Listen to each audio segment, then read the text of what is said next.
Fala turma, sejam todos bem-vindos. Eu sou Juliano Jesus e apresento o programa Por Dentro das Profissões no nosso canal Conhecer-me, nosso podcast Conhecer-me. Esse conteúdo, esse programa é destinado a alunos do ensino médio, que vão terminar o ensino médio e vão escolher ainda a sua formação, a sua profissão, a graduação. E também para adultos que querem fazer transição de carreira e ainda não sabem qual curso fazer. Né? E nisso a gente está trazendo algumas pessoas aqui, o máximo que a gente puder a gente vai trazer de pessoas graduadas que terminaram suas graduações e atuam nas suas respectivas áreas de formação, para essas pessoas falarem da sua formação. Né? A gente não encontra muito conteúdo na internet falando disso, geralmente a gente encontra texto, mas não vídeos, então a ideia desse conteúdo, desse canal, é ajudar alunos que estão terminando o ensino médio a escolherem as suas profissões ou quem quer fazer transição de carreira. E hoje a gente vai falar de um curso muito legal, que é o curso de medicina, com o médico Leonardo Bamberg, meu amigo, veio aqui nos estúdios se apresentar para a gente, ajudar no nosso conteúdo aqui. Então, espero que vocês apreciem o conteúdo, se inscrevam no canal, compartilhem o vídeo, comentem, ativem as notificações, que é para a plataforma, para os algoritmos do YouTube entregarem esse conteúdo para a quantidade máxima de pessoas que der. Então vamos lá para a nossa entrevista. E é isso. Leonardo, muito obrigado, meu irmão, por estar aqui presente com a gente. Desde quando eu falei dessa ideia do canal, da ideia de fazer essas apresentações com esse conteúdo, você sempre apoiou e já se prontificou de imediato, já marcou a data. E eu agradeço demais pela sua presença, de vir falar um pouco da sua vida pessoal e profissional aqui. Vai ser uma entrevista bem legal, assim, tô bem empolgado para a gente fazer esse bate-papo aqui, vai ser bem legal. Então se apresenta, fala um pouco de você, seu nome completo, formação, vamos desenrolar essa conversa aí. Cara, primeiramente, assim, agradeço muito pelo convite. Eu realmente estou desde o começo aí vendo sua trajetória e sua caminhada. Acho que a ideia desse podcast é fantástica. E eu sou Leonardo Bamberg, dos Santos, nascido em Senhor do Bonfim, aqui do lado, na Bahia, onde eu nasci, me criei. Até tive um tempo que eu morei em Paulo Afonso, na minha adolescência, mas boa parte da minha vida eu nasci, cresci e me desenvolvi em Senhor do Bonfim, né? Lá nas Casas Populares, meu querido bairro. E eu não venho de família de médico, né? Nunca tive ninguém muito próximo que fosse profissional de saúde, né? Minha mãe é oficial de justiça, meu padrasto é advogado. Meu pai terminou recentemente um curso de contabilidade, então não tinha ninguém assim nessa área, né? E várias escolhas que eu fiz ao longo da minha vida, coisas que eu vi, que eu assisti, que eu estudei, tudo acabou me direcionando a esse caminho, né? Sim. E hoje acho que tenho certeza que foi a melhor escolha que eu fiz da minha vida, ter pegado esse caminho da medicina, né? Ter escolhido essa profissão, que é uma profissão que está muito no imaginário popular, né? As pessoas conversam muito sobre medicina, mesmo que de forma leiga, por diversos assuntos, está no dia a dia das pessoas.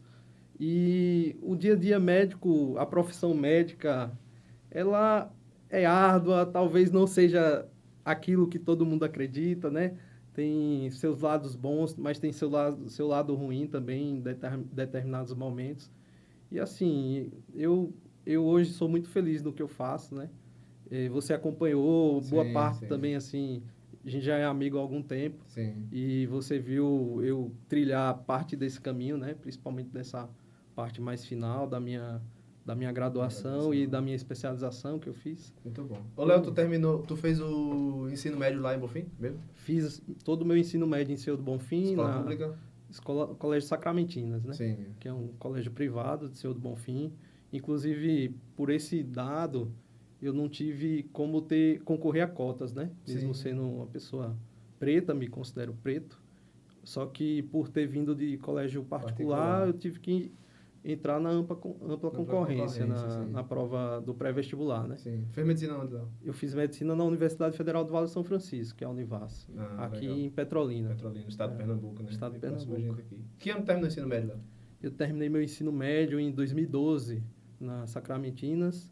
E logo que eu terminei meu ensino médio, eu precisei sair de Bonfim, né? Tive que fazer um investimento pessoal para poder sair de Bonfim e fazer um cursinho preparatório, pré-vestibular, porque existe toda uma estratégia para você fazer uma prova, né? De Sim. pré-vestibular. Não basta você ter conhecimentos específicos, amplos, de determinados assuntos. Você tem que ter uma certa estratégia Sim, em técnicas, resolução, técnicas, né? Verdade. Técnica de redação, Sim, de escrever redação. para tirar uma boa nota. Para tirar uma boa nota. E como o curso de medicina era um curso, sempre foi muito concorrido, né? Ainda é muito o curso mais concorrido. concorrido do país. Então, eu tinha que bolar uma estratégia assim, fazer um esforço pessoal de me preparar bem para o pré-vestibular. E isso me fez, logo que eu saí do ensino médio em 2012, eu ter que morar em Petrolina, João Pessoa, onde eu morei um tempo, para fazer um curso preparatório e buscar essas provas, né? Quando terminou o ensino médio, tu foi fazer um curso preparatório para fazer o vestibular específico para medicina? Exatamente. Foi mesmo, né? Quando foi que tu decidiu lá que ia fazer medicina, assim? Como foi que tu disse, eu quero ser médico? Em que idade, mais ou menos? É difícil essa pergunta. Assim, eu nunca sonhei em ser médico quando criança, né? Não? Boa parte dos colegas dizem, não, eu sempre sonhei em ser médico. Então, né? por isso que eu perguntei. Mas eu nunca sonhei, assim. Foi algo que... As coisas que eu gostava muito de um autor, né, brasileiro chamado Guimarães Rosa, que era médico. Sim. E eu sempre li também muitos livros de um autor inglês chamado Arthur Conan Doyle, que ele escreveu... Ele fez um livro sobre um personagem que é bem conhecido, que é o Sherlock Holmes. Sim. Aí eu lia muito sobre o Sherlock Holmes e descobri, lendo esse personagem, que o autor era médico, que Guimarães Rosa era médico. Então, eu já tinha esse personagem médico na minha cabeça. Teve uma referência no final das contas, né? Teve uma como alguém que tinha certa habilidade de, enfim, fazer histórias acontecerem, né? E eu gostava muito de uma série que passava... que a gente conseguia ter acesso, que era Dr. House. Não sei de onde eu tô assistindo. Rapaz, eu achava... de novo. Eu achava um negócio fantástico, velho. Dr. House, assim... É real aquele conteúdo que ele fala? Assim, os diagnósticos que ele dá são reais? Que é. Existe, claro, toda uma dramaticidade por trás, uma né? dramaturgia. Né? Mas ficção. Os diagnósticos, as doenças que são abordadas, né? Existem os mesmo. Exames, todos existem, né? Mesmo. E eu gosto mais por causa do próprio personagem, do jeito dele. É interessante, assim. né? Que ele é meio grosseiro, mas ele você vê que a chefe dele ameaça mandar ele embora, mas não manda embora por causa da competência É como se fosse um anti-herói, né? É um cara que ele é ranzinza, ele é chato, ele é cheio de mania, mas é o cara que resolve, é o cara que dá o diagnóstico, vai... Ele é meio que um detetive, né? É meio que um detetive. Inclusive, nosso amigo André, que você conhece bastante, né? Que foi meu professor de biologia, ele me disse, na época do ensino médio, quando ele era meu professor, que tinha uma relação entre o Sherlock Holmes, né? E o Dr. House. Era como se fosse o Dr. House e foi feito a partir desse personagem do Sherlock Holmes. É como se fosse um Sherlock Holmes médico, né? Sim, tanto que o número da casa que eles moram é a mesma, as iniciais dos amigos deles são as mesmas. Faz sentido. Né? Tem um vilão que aparece na história que é o mesmo nome, enfim. Tem várias semelhanças. Inclusive, o próprio criador da série Dr. House falou isso, né? Então, essa questão da medicina sempre teve no meu imaginário, assim, diante dessas coisas que eu li, que eu assisti, né? Legal. Ao longo da adolescência. Mas chegou no ensino médio, né? Terceiro ano, você tem que decidir por alguma coisa. E medicina estava muito no hype, assim, né? Sim. Medicina, direito, engenharia, todo mundo falava basicamente...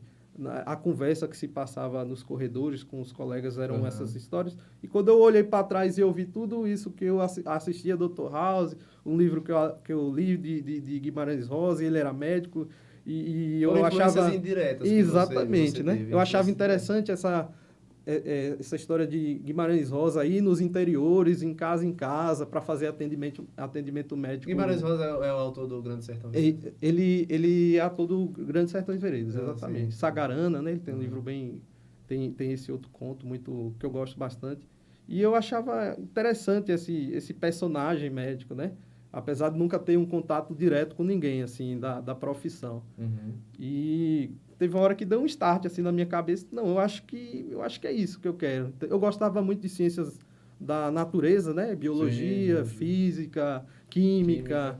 Então, eu sabia que eu não ia fazer direito, porque eu tinha pessoas dessa área na minha família e estudando eu via que eu não tinha muita afinidade, né? Eu cheguei a cogitar engenharia em algum momento, mas no frigir dos ovos acabou que deu um start, assim, eu não sei nem dizer um momento, eu sei que foi algo no final do terceiro ano, né? Foi na época já era SISU? Era SISU. Já era SISU. O Enem estava começando a se mostrar como Sim. referência, né? Nacional. E na segunda opção, tu colocou alguma coisa ou você já colocou isso? Não, eu quero medicina. Eu me lembro que eu botei medicina veterinária. Foi mesmo? Se eu não cuidar de gente, eu vou cuidar de bicho. Eu quero ser médico. Tenho que cuidar de alguém. Eu quero ser médico.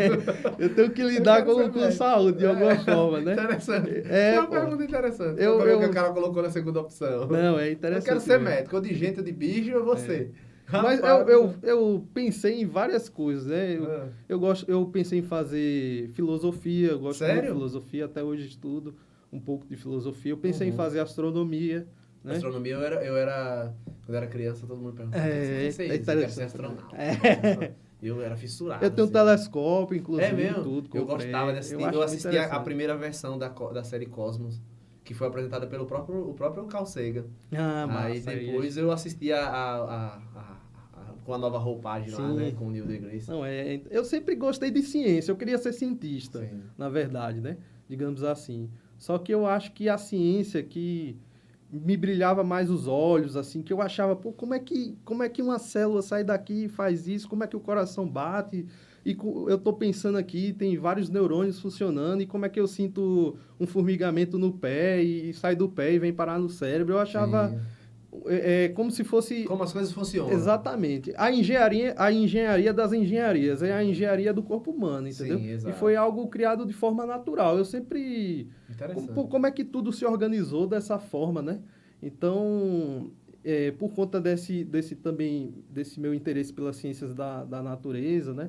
E por essa curiosidade sobre o funcionamento do corpo humano, eu fui... Então, veja que foi uma estrutura que foi sendo montada, né? Sim, você foi se descobrindo, né? Você foi se entendendo pelo próprio autoconhecimento. Exatamente. Você foi entendendo o que queria. E eu fiz um trabalho pessoal, assim, de tentar me livrar de qualquer viés financeiro, qualquer viés de, assim, social, né? De prestígio social e tal. Eu quis fazer uma escolha que fosse algo meu mesmo, assim, algo que viesse da minha cabeça, não sem essas influências externas, né? Então, quando eu juntei tudo isso nesse balaio, acabou saindo medicina, né? E aí eu fui atrás. Muito bom. É por isso que a gente se dá bem, senão eu já tinha pegado o ar com tu, já foi eu sou meio abusado, sabe? Eu sou abusado e gente metida a besta, não tem muita paciência, não. Mas, infelizmente, a gente sabe que as pessoas buscam muito esses cursos mais elitizados por causa da remuneração financeira. Não romantizando a pobreza. Aí eu vou fazer um curso que eu amo, só que aí o curso não dá dinheiro. Claro. Né? E aí o cara vai ver só de amor? Não tem como, né, meu irmão? Você tem que viver você tem que sobreviver para poder viver depois, né? Isso, exato. Então, eu também, obviamente, assim, eu também parei para pensar nisso, né? Será que eu vou ter alguma estabilidade financeira com isso, né? Eu vou ter algum lugar para eu pisar aqui e me sentir confortável. Proporcionar um conforto para minha família. Minha profissão vai poder fazer isso. Exatamente. Vou poder dar um retorno para todo o investimento que minha mãe fez ao longo de toda a minha vida, né? Sim. Claro que isso conta também. Muito. E eu não deixei de olhar para isso. Sim. Mas eu botei isso aqui de anteparo, né? Olhando nas margens, porque o ponto central era uma intuição pessoal, né? De o que é que eu quero para a minha vida. Eu tenho que escolher uma coisa que eu sei que eu vou viver com isso, né? Vai estar de mãos dadas comigo por o resto da vida. Pelo resto da vida, é sua profissão. Exatamente. Então, e você vai estar mais trabalhando do que na sua própria casa, inclusive. Justamente. Então, você tem que fazer algo que minimamente você goste de fazer. Exatamente. Né? Se você for fazer só por dinheiro, você virar aquele profissional mercenário. Claro. Eu vou lá ganhar meu dinheiro e vou embora. Meu irmão, vai chegar uma hora que não vai fechar a conta e você mesmo vai adoecer porque está fazendo algo que não está lhe proporcionando nenhuma satisfação. E eu fico imaginando que quem está no ensino médio hoje deve passar por... Eu passei por essa ansiedade, assim, de ter medo de escolher, né? O caminho certo. Porque, pô, e se você escolher errado, né? Você vai ter que levar isso por muito tempo, né? Então, eu também passei por esse momento, assim. Por isso que eu sempre refleti bastante. Eu tenho que fazer uma escolha de algo que eu goste, né? Sim. E vai que eu escolho ser médico pelo prestígio social e o financeiro e chega lá não era isso que eu queria. Aí, velho, o E transição dinheiro de carreira não é não fácil. sustenta, velho. Não, e transição de carreira não é fácil. difícil, né? Você passou 10, 15 anos fazendo a mesma profissão e de repente você diz, caramba, eu não gosto de Vou fazer isso mudar, aqui, né? não. É. Eu vou mudar. Meu irmão, não é uma decisão fácil. Né? É difícil. Porque já tem muita gente envolvida. Às vezes o cara já tem esposa, já tem filho. E aí tem Você aquela fez um insegurança de investimento, começar né? tudo de novo, arrumar um trabalho novo daquela formação que você fez agora e ganhar espaço, né? Até ser promovido e tal. Não é simples assim. Mas tem gente, muita gente faz. Tem gente com 50, 60 anos que muda de carreira. Às vezes se aposenta em alguma profissão, né? Eu mesmo trabalho em mineração, tem gente que se aposenta ali na aposentadoria especial porque trabalha no subsolo, e aí o cara vai fazer uma graduação. Às vezes o cara é engenheiro de mina. Aí ele não quer trabalhar como consultor, ele vai fazer uma graduação em geografia, para ser professor de geografia. Sim. Você também Já não pode aposentado. ficar muito... Você tem que ter a capacidade de mudar quando você Sim. vê que aquilo ali não é para você, né? Não se mais, apegar, né? Eu fiz isso aqui, eu vou levar isso pro resto da vida só porque eu escolhi lá atrás, né? Às vezes o pensamento muda, né? O cenário muda, as profissões mudam, né? Então, situações acontecem e você precisa se readaptar, né? A gente teve que fazer isso o tempo todo aí depois da pandemia. A gente teve que se readaptar em muitas coisas, se reinventar. Sim. Eu tenho colegas que fizeram medicina e se arrependeram de ter feito medicina, que não se encontraram na profissão, entendeu? Que estão buscando outros caminhos, até dentro da própria medicina, assim, um pouco mais afastada. Eu sou médico, mas também não vou lidar com pessoas, né? Eu vou trabalhar no computador, sei lá, como radiologia, como uma outra especialidade que não tem um contato tão frequente, né? Ou então vou fazer outra coisa, vou, sei lá, virar agrônomo, fazendeiro, vou pegar o que eu ganhei dinheiro e plantar uva, né? Existem essas histórias também, Rapaz, né? De colegas que mudaram, assim, porque apesar do financeiro, de todo esse prestígio social, né? Você tem que estar bem consigo mesmo, né? E tem gente que não se encontra, né? Dentro da profissão e busca outros caminhos, outras possibilidades, né? E isso eu acho que tem sido cada vez mais frequente, né? Nos últimos anos, pelo menos pelo que eu tenho visto, as pessoas têm escolhido assim, sem todo esse trabalho de eu vou ver algo que eu quero realmente para minha vida e eu vou fazer pelo dinheiro, pelo retorno financeiro que isso vai me dar no futuro. Sim. E chega no futuro, eles veem que talvez esse retorno financeiro não tenha valido tanta pena, né? E que o que valia mais era o que ele queria para a vida dele mesmo. Uhum. Então isso tem sido cada vez mais frequente, eu acho. Caramba, surpreendente aí essa... Por isso que é importante esse conteúdo. A galera sabe que às vezes também não é só mar não é só flores, né? Não é. Interessante essa resposta sua aí, viu, Léo? A medicina é um curso da grande área da saúde, né? Sim. É importante a gente falar disso também, que as pessoas não sabem, né? De área de exatas, de humanas, saúde. Isso. Da grande área da saúde. É um bacharelado de quantos anos? 6 anos? São 6 anos hoje. 12 semestres. É o curso mais longo que tem? 12 semestres? Eu não conheço outro curso que tenha 12 semestres, não. Também não conheço outro que tenha 6 anos, não, Pauleira. 12 semestres. Pauleira. Pelo que eu tô lembrando aqui, só lembro desse. Quais disciplinas dela, assim, que tu lembra quais são as disciplinas que tem lá? O curso de medicina, basicamente, eu acho que de um modo geral deve ser assim, ele é dividido em 3 fases, né? Os 2 primeiros anos são os ciclos básicos, que a gente vê coisas básicas de anatomia, né? Biologia, de novo, a gente vê um pouco de biologia celular, bioquímica, farmacologia.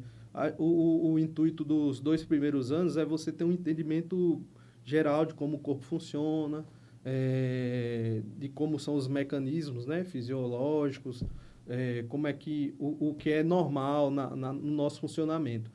Aí vem mais os 2 anos subsequentes, que são o que a gente chama de ciclo clínico, que a gente aprende o que são as doenças, né? Aí a gente vê cardiologia, neurologia, vê infectologia, vê mais ou menos o processo de adoecimento do paciente, como as doenças se desenvolvem, como elas atuam no corpo. E os 2 anos finais é o período de internato, que você tem uma atividade prática dentro dos ambientes hospitalares e extra-hospitalares também, né? Posto de saúde. Já conta como estágio aí nesse caso?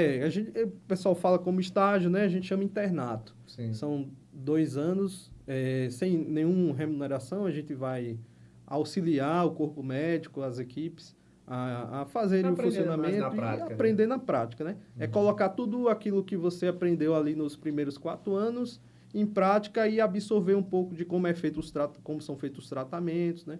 Como são feitos os diagnósticos, quais são os exames que a gente precisa para poder solicitar e chegar a um diagnóstico. Então, é basicamente essa divisão, né? 2 anos de ciclo clínico, ciclo básico, 2 anos de ciclo clínico e 2 anos de internato, completando 6 anos. Claro que hoje tem mudado, né? Se fala muito em PBL, que é um tipo de ensino diferente, baseado em problemas, em discussões de casos clínicos. Ou seja, você já mistura o básico com o clínico desde o início, mas é algo que está sendo introduzido aos poucos nessas graduações que estão vindo agora. A medicina que é feita na Univasf, o curso lá é uma medicina mais tradicional, dividida dessa forma, como eu falei, né? Em três fases, basicamente. E a gente entra no internato, então, a partir do 4º ano, né? No que a gente chama na transição para o internato, né?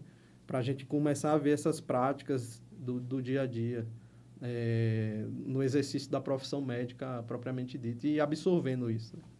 Caramba. Léo, deixa eu te fazer uma pergunta que ocorreu aqui agora. A partir desses 4 anos aí que começa a ir para a prática mesmo para o internato, tem muita gente que desiste do curso nessa época? Nessa fase já assim? Quando começa a ver o pau pegar mesmo ali no hospital, aquela correria e tal. Eu acho o cara diz, rapaz, não quero isso aqui para mim não. Será que acontece? Eu acredito que as pessoas que eu vi desistir, elas desistiram mais no começo. No final, eu acho que é mais difícil você desistir, porque você já está perto ali daquela reta final e... Vai até ver eu vou segurar aqui para chegar. Mas existem casos, assim, de pessoas que desistem nessa fase, porque, inclusive, é uma fase mais árdua, né? Sim. Tem que acordar cedo, tem aquela responsabilidade de estar todo dia no hospital. Você trabalha como os outros profissionais, né? A diferença é que você não é remunerado por isso e não tem aquela responsabilidade de estar carimbando, prescrevendo. Mas você faz basicamente tudo. Você organiza, pede exame para os pacientes, olha os pacientes, examina, conversa, discute os casos, sugere. Então, você está ali no dia a dia mesmo, praticando, né? E é uma fase que é desgastante, tanto fisicamente quanto emocionalmente, porque você também tem que estudar e você tem que chegar cedo, tem que sair tarde e tem prova de residência, né? Especialização depois, você tem que se preparar para isso. E o seu preceptor, a pessoa que está ali ensinando, está ali cobrando um outro assunto, uma outra informação. Então, você está sempre sob pressão, né? Você está vendo os pacientes, está lidando diretamente com eles. Então, tem que ter toda uma disciplina, uma seriedade, né? Ver todo mundo de forma correta, não deixar passar nada batido, porque você está lidando com vidas e, às vezes, a informação que você leva para um residente, para um colega médico, um preceptor, é uma informação importante. Sim. Então, é bem desgastante também essa fase. Né? E imagino que as pessoas que não se encontraram bem, elas têm bastante dificuldade nessa época da graduação, né? Ô, Léo, uma pergunta. Vocês, no tempo da graduação, fazem acompanhamento de saúde mental? Os alunos? Boa porque assim, por que eu perguntei isso? Porque assim, uma profissão dessa, uma graduação muito desgastante, que vai exercer uma atividade muito desgastante, é inevitável que você vendo tanto sofrimento, que o hospital é um lugar de sofrimento. Com certeza. Você vendo tanto sofrimento alheio, você não acabe absorvendo, se colocando no lugar do outro ali e no meio de uma graduação, sofrendo pressão de professor. A pressão do próprio ambiente, adoecedor ali. Né? E a saúde mental do aluno, talvez ele não está tão maduro o suficiente para entender que aquilo é um problema.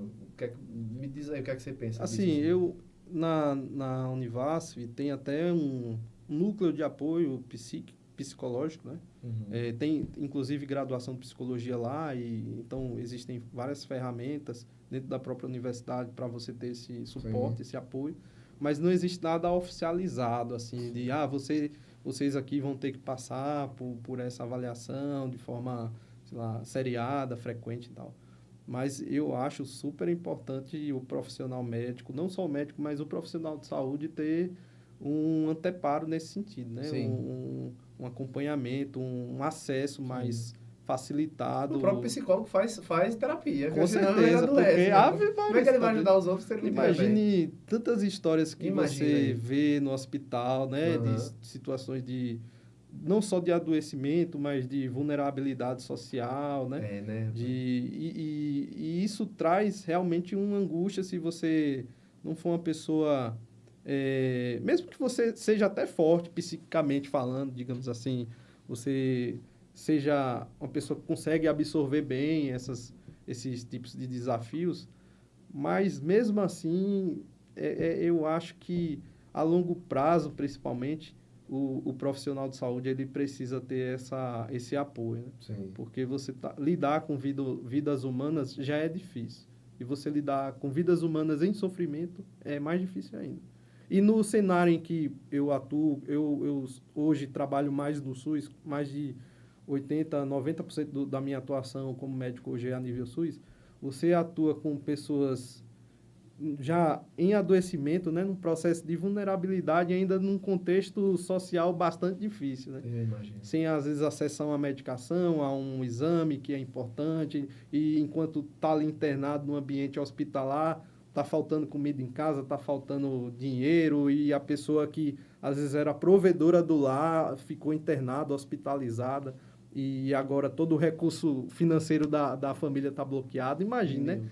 Então, existem vários níveis de sofrimento desde o sofrimento pessoal ali, em termos de doença, mas existem outros degraus ali que você também está vendo e isso lhe afeta de uma forma. A não ser que você seja uma pessoa totalmente... um ciborgue, metade homem, metade robô. O cara não sente nada. E eu vou além, assim, hoje para você fazer uma medicina boa mesmo, uma medicina de alta qualidade, você tem que ter empatia com o outro. Você tem que entrar, mais ou menos, conseguir se conectar com aquela pessoa e saber qual o tipo de adoecimento que ela tem, o que é que ela precisa para melhorar fisicamente, para melhorar a condição de saúde que ela tem, mas também conseguir dar amenizar outros conflitos que ela está passando ali, né? Então, essa questão de empatia, você tem que se conectar com outra pessoa. Se você for um ciborgue, que você está falando, né? Você não for uma pessoa que está atenta a esse tipo de cenário, você não vai sofrer, mas também talvez você não consiga chegar no outro do jeito que precisa, né? Precisa, verdade.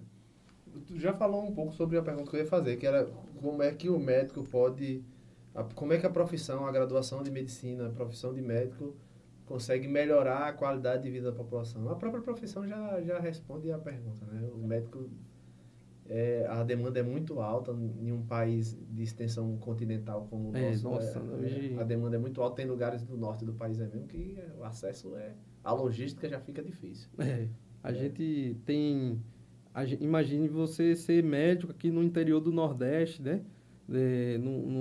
Fora desse cenário assim de grandes centros, capitais, né, grandes centros urbanos que geralmente têm mais recursos para poder ajudar determinada pessoa.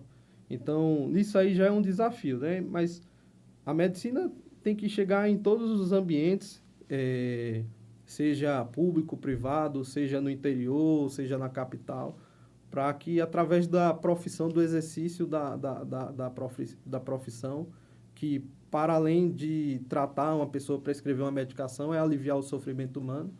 Então, se a gente consegue fazer isso que está proposto pela medicina, o alívio do sofrimento humano, ajudar as pessoas para que elas se recuperem, tenham uma melhor qualidade de vida, isso você já está tendo um impacto social direto e indiretamente, né? Aquela pessoa vai viver melhor, vai trabalhar mais, vai conseguir ajudar a família, vai conseguir fazer com que todos os seus...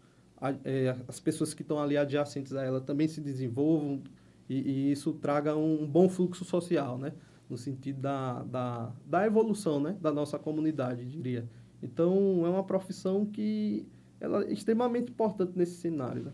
Assim como as outras profissões, como a enfermagem tem um papel muito importante nisso, farmacêutico, o psicólogo, como você falou. Né? Eu acho que o profissional de saúde ele tem um impacto direto na qualidade de vida, né? Acho não, tenho certeza, né? Que fazer com que a sociedade toda caminhe em conjunto para um patamar de bem-estar social, assim, melhor, né? Eu acho que o médico, o trabalho dele, assim como os outros profissionais que você citou, é orientar a população para prevenir doenças e não Também. tratar as doenças, né? O nosso caminho mais saudável seria esse, A prevenção, né? da prevenção. Às vezes a gente fica muito apegado eu preciso de um remédio X para tratar determinada coisa, e sendo que a resposta, Às vezes o melhor cara só cenário beber tá lá água, atrás, só beber água, a quantidade correta já eliminaria esse problema que o cara Exatamente. vai lá no SUS tratar, se ele tivesse sido orientado e tivesse acesso também, né? Que a gente está falando como se, do modo geral, se todos tivessem acesso, mas nem todo mundo tem acesso à água potável no país. Com saneamento básico, Exato. né? E aí, às vezes, o cara não tem aquele direito garantido. Enfim, é mais... Mas às vezes começa nisso mesmo. Você acordar cedo e correr, sei lá, uma coisa... Isso, exato. Simples, se exercitar, né? uma atividade física, uma corrida, uma caminhada, né? E às vezes as pessoas não têm essa orientação. A gente está vendo isso com mais ênfase agora, né? Porque as redes sociais também deram um gás legal. Não, nisso, agora... né? A galera se movimentar, procurar atividade física, porque a longo prazo, com certeza, a pessoa vai evitar de estar usando, inclusive, o próprio SUS, porque ela se preveniu anos antes que a doença pudesse chegar, né? Enfim, é muito bom essas falas. O Léo, no Brasil hoje, pelo que eu vi, parece que tem quase 450 mais ou menos, 448 para ser mais exato, cursos de medicina no Brasil, no país. Então forma aí, quer dizer, acolhe, né, agrega quase 20 mil médicos, se for dividir pela essa quantidade de cursos, é muito. Mas, a maioria dessas são em faculdades particulares. Qual o custo hoje de uma graduação de medicina? Eu tenho, assim, mais ou menos em mente que eu não me formei em uma escola privada, mas eu tenho um contato com alguns alunos, né, que vêm de faculdades particulares de medicina, e eu acho que, se eu não me engano, deve girar em torno aí a mensalidade, algo em torno de 8 mil, 12 mil reais ao mês, né? Que é um preço bem salgado. E o que preocupa hoje também é a qualidade dessas instituições, né? A gente ia falar disso, realmente. Existe hoje uma expansão do número de cursos de medicina no Brasil como um todo. E as entidades médicas, a população médica de um modo geral, se preocupa muito com a qualidade da formação. Sim. Mais do que o número em si, porque eu acho que o número tem que aumentar mesmo. Existe uma demanda muito grande da população por profissionais médicos, sempre existiu, né? Eu sou de uma época que faltava direto médico no posto de saúde, lá do bairro onde eu morava, e que era muito difícil, muito raro encontrar um médico, e o médico era visto como... Tem quantos anos, Léo? Eu tenho 30 anos hoje. Sim. 30 anos. Eu fiz em maio agora, esse ano. Então, eu sou de uma época, assim, que era muito difícil você ter acesso a um médico, né? E na minha família não tinha nenhum. Imaginei, eu só ouvia falar, né, de médico. Doutor fulano, é prefeito, é vereador, ele atende ali, é super conhecido. Isso, né? Já tem pouco médico. Aí ainda vira política. Não quer trabalhar mais na profissão. Eu só ouvia falar de médico dessa forma, entendeu? E hoje, pelas políticas que vieram sendo adotadas nos últimos anos, primeiro com programas mais médicos, né? A vinda de médicos estrangeiros, depois a expansão do número de faculdades, isso tornou mais acessível, né?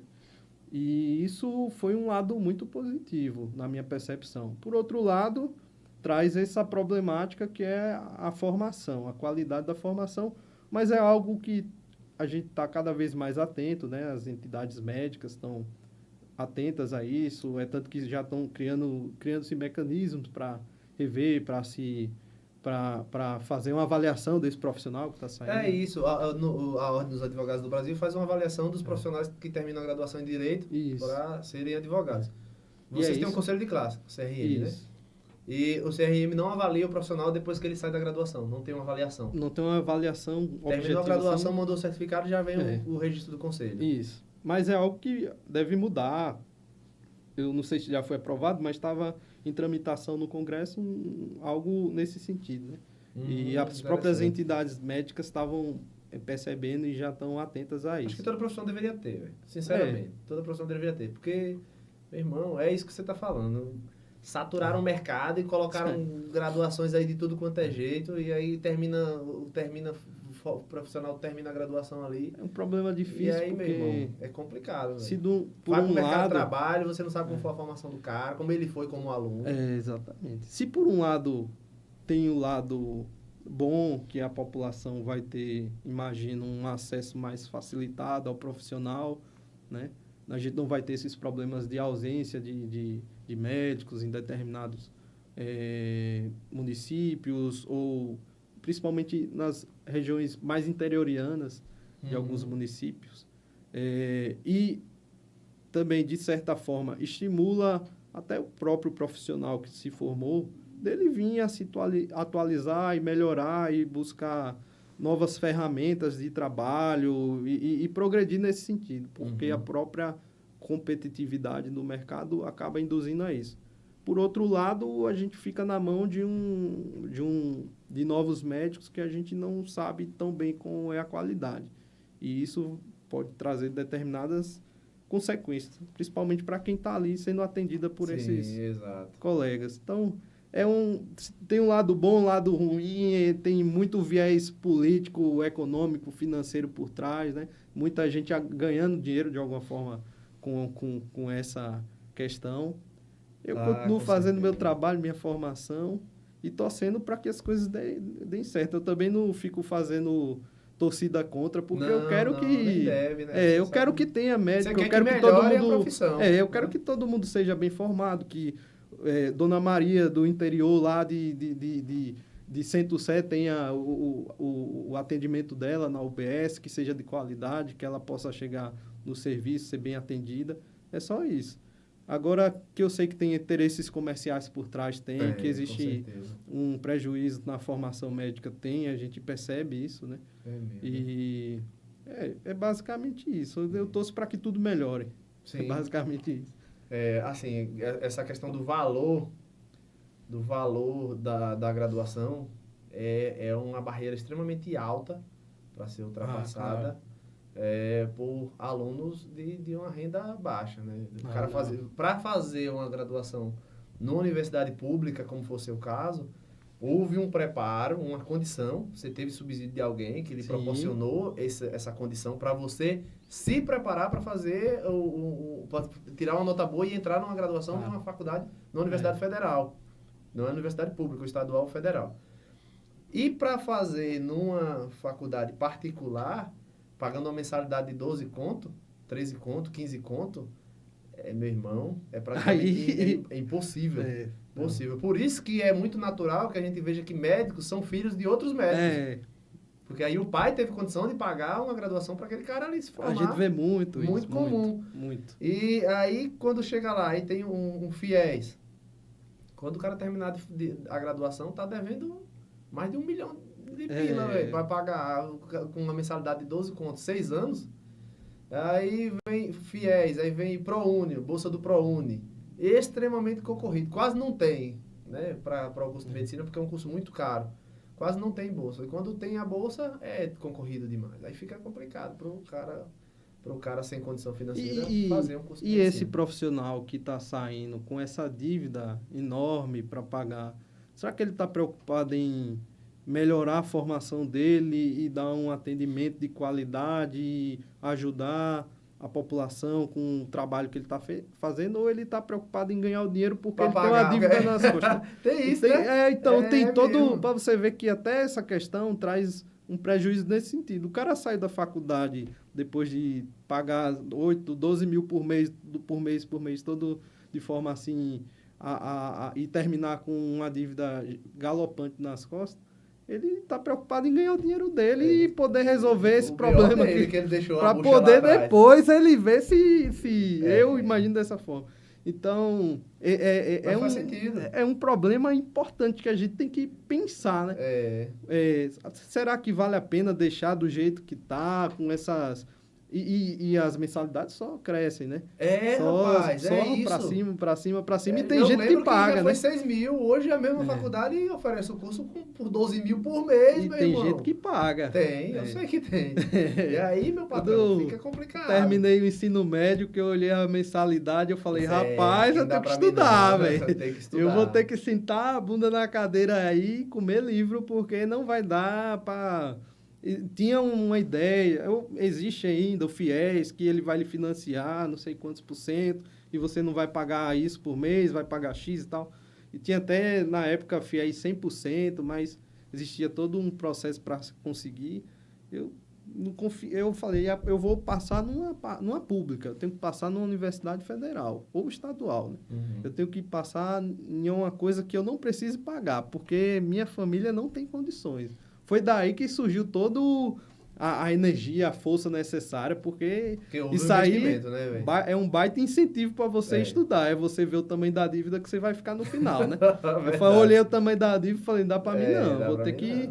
E graças a Deus fui abençoado, porque eu tive uma família que apostou, né? Minha mãe acreditou. Não, você vai sair daqui de Bonfim. Meu pai, né, também me ajudou. A gente vai pagar um cursinho preparatório para você vai se dedicar. Eu passei aperto e tal, mas eu tive esse incentivo familiar, esse apoio. Porque também, se eu não tivesse essa família por trás, dificilmente eu estava aqui conversando com você no podcast. Mas aí é que está um ponto importante que a gente precisa tratar. A gente percebe que as universidades públicas, elas recebem um investimento muito importante, muito legal. Só que as escolas públicas, exceto os institutos federais, né? Uhum. Os IFES aí, eles também, como são federais, eles recebem um investimento importante. Só que quando você traz para a escola pública de base, fundamental, ensino médio, estadual e municipal, elas não recebem tanta receita. Aí o que acontece?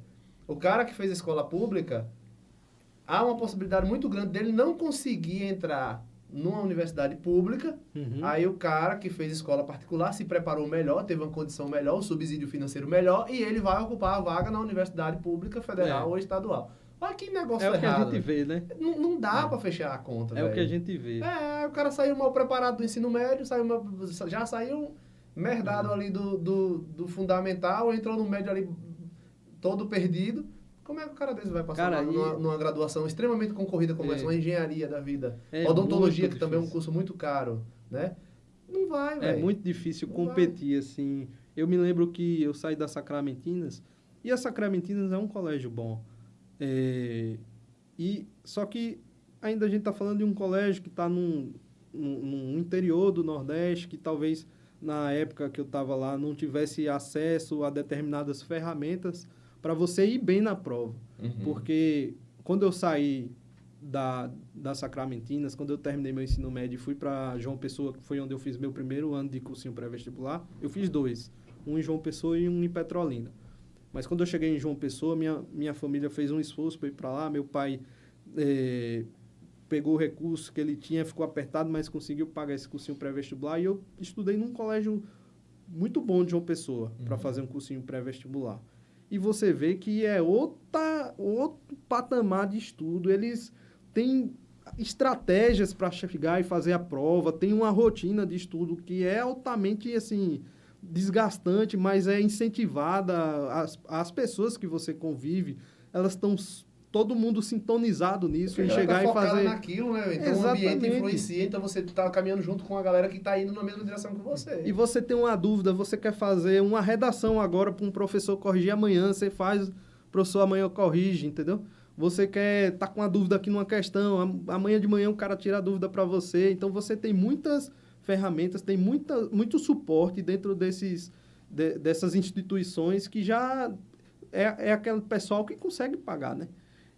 Se você está numa instituição, numa escola pública do interior do Nordeste, ou até mesmo numa privada que não é tão muito estruturada, você já está caminhos atrás, entendeu? Desse pessoal. Então, eu tenho muito medo dessa ideia de meritocracia, né? De você se esforça, você chega lá e tal. Todo mundo tem a mesma capacidade cara, mas de se você esforçar já igual. mas você já saiu 10 passos atrás. Pô, como E é o que você cara vai que mora chegar no lá? rural, que tem que ir de bicicleta, às vezes o ônibus não chega até a localidade dele, às vezes tá chovendo, o ônibus não chega até a localidade dele. E aí ele tem que ir em animal, difícil. tem que ir de moto, tem que ir de bicicleta chovendo para ir para a escola. Você acha que ele tem a mesma condição de estudar que o cara que mora do lado da escola? O cara que é ribeirinho tem que atravessar o rio e andar 10 quilômetros para ir para uma escola. Exato. E a gente tá falando do que a gente vê na nossa região. E o cara que mora no norte do país, que vive numa situação bem mais difícil, com acesso bem mais difícil. Eu digo isso porque, como eu falei, eu trabalho na área de mineração, eu trabalho na pesquisa mineral, tenho muitos amigos que trabalham também nessa área, que trabalham lá no norte do país, no Pará, no Amazonas, e os caras falam, velho, da realidade lá não é simples como a gente vê aqui, não. É bem pior do que o que vê na televisão, inclusive, viu? De lugar, de cidades que você, para chegar na cidade mais próxima, você tem que andar 6 horas de barco. Sim. Entendeu? Para você chegar na cidade mais próxima, às vezes num povoado próximo, onde tem assistência à saúde. Porque você mora numa comunidade que não tem nenhum posto de saúde. E aí, meu amigo, você falar de mérito pro cara desse fica complicado, né? E eu sou até uma pessoa que eu podia até falar, de certo modo, de meritocracia, porque eu saí de Bonfim, fui atrás, me esforcei, 2 anos de cursinho, não sei o quê, para chegar e conseguir entrar no curso, né? Em um curso de Universidade Federal. Passei em várias universidades, inclusive, na época. Mas eu sempre tive o pé atrás com esse negócio de meritocracia, porque eu vejo a realidade dos outros colegas. Eu me lembro dos amigos que andavam comigo aqui, jogando bola descalço em Bonfim, entendeu? Onde é que eles estão agora, entendeu? É difícil você colocar isso como realidade para todo mundo. Falar de igual para igual, você se esforça. Eu me lembro que eu ouvia muito Racionais, eu gosto demais quando eu era criança, e tem um show que o Mano Brown fala, pô, tem uma música que ele fala, para você ser preto, você tem que ser 2 vezes melhor. Você 4 vezes melhor. Se você tá 10 anos atrasado, pô, o cara tem que ser duas... história, pelos traumas, pelo preconceito. Justa, nego drama, né? Nego drama. Aí eu falei, pô, mas aquilo assim, quando bateu na minha cabeça... 10 anos também. Eu comecei a ouvir Racionais aquelas fitinhas que rebobinar com a caneta. Comecei a ouvir Racionais, tinha 10 anos. Mas é a realidade, é o que tá posto pra gente. Não tem como falar de igual para igual. É difícil. Eu não sei a realidade do outro. Quer dizer, eu não vivencio a realidade do outro. Eu não posso falar por você a sua dor, porque quem está sentindo a sua dor é você, meu irmão. Né? É difícil. É muito boa assim, essa discussão aí, viu, Léo? Como as outras também. E uma pergunta, assim, falando sobre valores, né? Os valores financeiros da graduação. Por que houve essa elitização do curso de medicina no Brasil? Porque, assim, eu vi em umas reportagens que a Argentina, né, nosso país vizinho aqui na América do Sul, que inclusive é uma nação que a gente não precisa de visto para acessar, Sim. porque é do mesmo bloco econômico, né, do Mercosul, e nem de passaporte. Aí o que ocorre? A galera migrou para a Argentina, em poucos anos eram 2.000 brasileiros fazendo curso de medicina na Argentina, hoje já passam de 20.000, já passa de 20.000 estudando graduação de medicina só na Argentina, inclusive em universidades públicas da Argentina. Aí eu fiquei me perguntando, se fosse 20.000 argentinos estudando no Brasil, nas universidades públicas brasileiras, será que o governo já tinha feito um negócio para sabotar essa galera, velho? Com certeza, absoluta. Alguém já tinha mexido o Congresso já tinha feito um reboliço aí já, porque tinha um monte de hermano fazendo graduação em medicina de graça aqui. E aí, o que acontece? O curso também, mesmo em faculdade particular, nesses países da América do Sul aí, né? No Paraguai, no Uruguai, Bolívia, Argentina, é bem mais barato do que o Brasil, muito mais barato, assim, gritante. E se eles lá, do lado da gente aqui, tem uma graduação, tudo bem que depois que você faz lá fora, aí você tem que vir para cá, você tem que fazer o revalida, né? Uma prova de validação da formação de médico, da profissão de médico no Brasil. Mas aí, por que ocorre isso no Brasil? É cultura? Foi cultural isso? Do curso de medicina ser 12.000 e lá na Argentina eu fazer um curso de medicina numa faculdade particular e pagar R$600? Por que isso? Eu não consigo. Tem todo um histórico por trás. Imagino que a medicina sempre teve ao lado, assim como o direito, em um determinado momento, dessas pessoas que foram... que elas tinham na mão os meios de produção, elas são descendentes de coronéis, de governadores, políticos importantes, grandes empresários. Então, como são profissões com número escasso e estratégicas, digamos, na sociedade como modo geral, elas sempre tiveram sobre a tutela dessas pessoas. Então, o status social. Era muito mais fácil o coronel e os seus descendentes chegarem e pegarem esse caminho do que seu Zé, que teve um filho ali no interior de não sei aonde, e conseguir chegar nessa profissão. Então, a própria estrutura da nossa sociedade, desde os períodos coloniais até os momentos, a forma como nossa sociedade evoluiu, acho que induziu esse processo de elitização da nossa profissão, que é algo que tem mudado com o advento dessas políticas públicas de cotas e maior acesso a outros estratos da sociedade, mas tem esse componente histórico importante, imagino. Que talvez não tenha acontecido na Argentina, na Bolívia, em outros lugares, que não tiveram esse apelo, assim, tão importante, né? Não tiveram regimes de escravidão como tiveram no Brasil, todo esse processo de mercantilização do corpo humano, né? Então, como aqui nossa estrutura ocorreu diferente, nosso processo de civilização, eu imagino que teve uma influência até na forma como a gente vê as profissões, né? Entendeu? Sim, é verdade. Direito, engenharias e medicina sempre tiveram esse status social aí, porque desde quando o país foi colonizado aí, né? Que vieram os europeus, já traziam essas profissões de lá, já com esse status, de burguesia, no geral. Pronto. Aí a burguesia daqui abraçou, né? A ideia. Não, isso aqui é nosso, né? Isso aqui é nosso e deixa o resto pro povo. Aí o cara faz a graduação já se sente o nosso. Agora eu sou doutor. Não piso nem no chão. Agora eu sou doutor, agora eu sou elite. Complicado, velho. Desafios e dificuldades da profissão, Léo. Assim, na sua vivência já posso formar. Sim, outra coisa que eu queria perguntar. Quando você termina a graduação em 6 anos, ainda tem um caminho... tem um caminho. Não acabou! Hoje, agora eu quero saber. O cara fez, terminei. O cara terminou, agora estourei. Sucesso na vida, né? Vamos trabalhar. Quando você termina a graduação, você termina como clínico geral, não é isso? Como generalista. Médico generalista. É mesmo? O clínico geral, o médico que fez a especialização em clínica médica. É mesmo? Eu achava que quando terminava ali, o cara já podia atuar já como clínico geral. Não, ele é generalista. Ele é generalista, médico generalista. Algumas especializações da medicina, como cardiologia, nefrologia, que é o médico do rim, hematologia, que é a minha especialização. O quê? Hematologia, que é a especialidade que cuida das doenças do sangue. Sim, né? sim. Desde doenças benignas, como anemia por deficiência de ferro, anemia falciforme, até doenças malignas, como leucemias, né? Linfomas. Então, para você ir para uma dessas especializações que eu falei, existem outras, você precisa ter uma especialização prévia, que é a clínica médica. Então, é uma das áreas da medicina, é a clínica médica. Você faz clínica médica e pode seguir para uma das especializações clínicas. Eu não quero fazer esse caminho clínico, tem um caminho cirúrgico. Aí você faz cirurgia geral, para depois fazer outras especializações relacionadas à cirurgia geral, como cirurgia vascular, cirurgia do abdômen, né? Enfim, a cirurgia de cabeça e pescoço, as diversas cirurgias que tem. Então, a clínica médica é como se fosse uma especialidade base, né? Base de outras especialidades. Então, o médico que forma, ele é generalista. Para ele ser clínico, ele tem que ter feito 2 anos de clínica médica, uma formação adicional. É a especialização. Para fazer hematologia, então, que foi a especialidade que eu fiz, são 6 anos de medicina, 2 anos de clínica médica e 2 anos de hematologias. 10 anos aí. 10 anos no total, né? Cacete. E ainda, se quiser, ainda dá para fazer transplante de medula óssea, que é mais 1 ano, aí dá 11 anos. 11 anos de estudo para você transplantar a medula de alguém.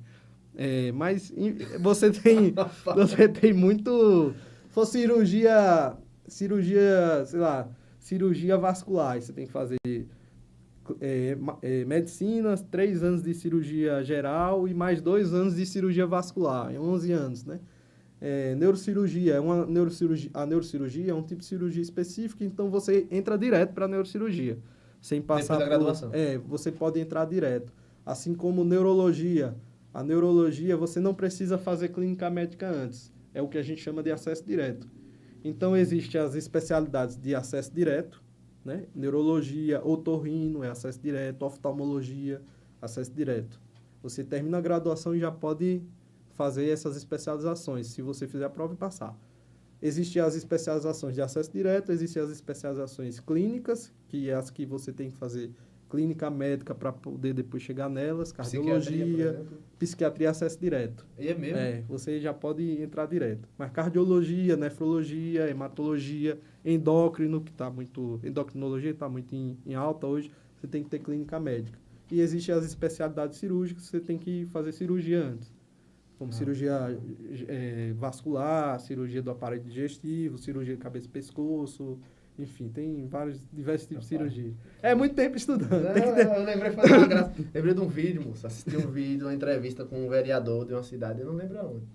E aí os caras falando, tinha uma parada lá da prefeitura, de negócio de residência médica. Aí quando falaram, o vereador foi falar na tribuna lá da Câmara. Eu acho que eu vi isso. Aí disse, o médico já ganha uma fortuna, por que que o município tem que pagar uma residência para o médico? Ele achava que o município ia pagar um aluguel de uma casa para o médico, porque ele não sabia o que era residência. Então, fala pro povo aí o que é residência médica, depois que termina a graduação lá, então, o que é a residência. A residência médica é justamente esse processo de especialização. Depois que você termina o curso, você quer ser um especialista, né? Fazer cardiologia, fazer cirurgia, você tem que fazer a residência médica. A residência nada mais é do que a especialização. Chamava-se residência porque a pessoa morava no hospital mesmo, antigamente, né? Hoje não precisa tanto assim.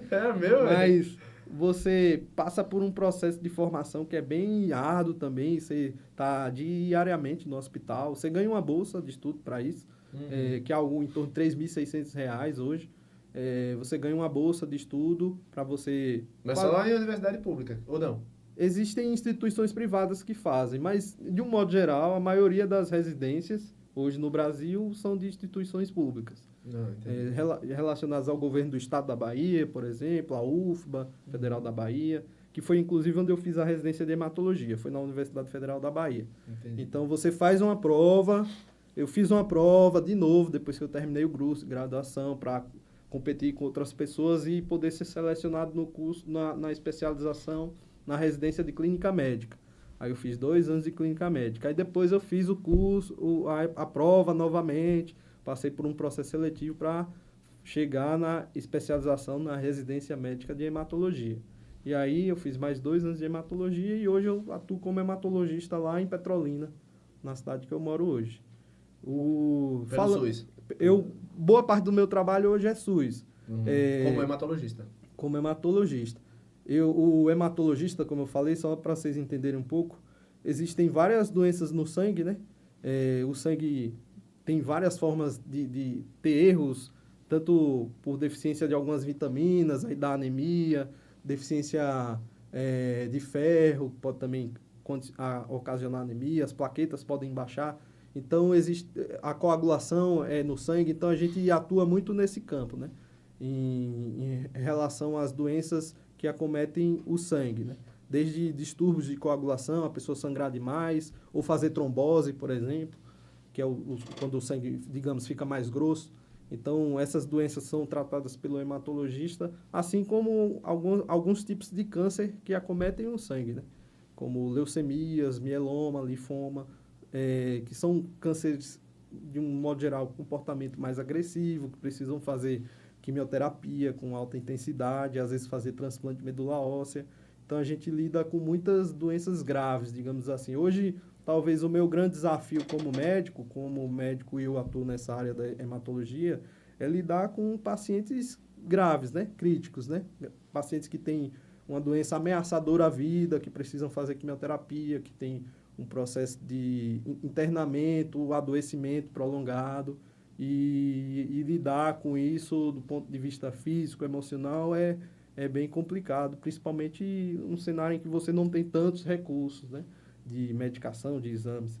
E hoje eu acho que boa parte do meu trabalho, 80%, 90%, está centrado mais no SUS. Eu faço um ambulatório privado, mas boa parte do meu trabalho, inclusive, além de trabalhar como hematologista, eu trabalho no Hospital Universitário do Traumas, que é um dos talvez a maior urgência de trauma daqui dessa região do Vale do São Francisco, né? Pega Tanto pacientes Bahia e desde Pernambuco, né? Petrolina e Lagoa Grande, aquelas cidades ali do interior de Pernambuco, até essa região da Bahia toda, Juazeiro, O Campo raio de Formoso, alcance é muito... Pindobaçu. Eu tô Sim. lá na sala vermelha, na sala de emergência desse hospital de traumas. Então a gente lida com essa população que se embriaga e vai andar de moto e cai, bate o rosto, se fere de forma grave, chega lá em situação crítica, a gente tem que lidar com esses pacientes. Pacientes com AVC também vão para esse hospital. Então eu atuo hoje nesses dois cenários. Eu sou,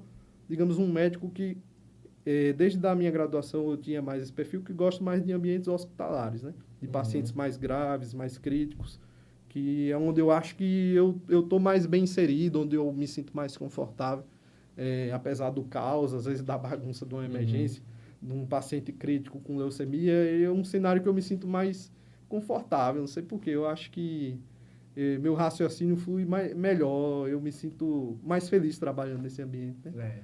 Tá seguindo o seu propósito de ajudar pessoas, que foi o que você fez. Justamente. Que foi o que fez você decidir cursar medicina. Claro.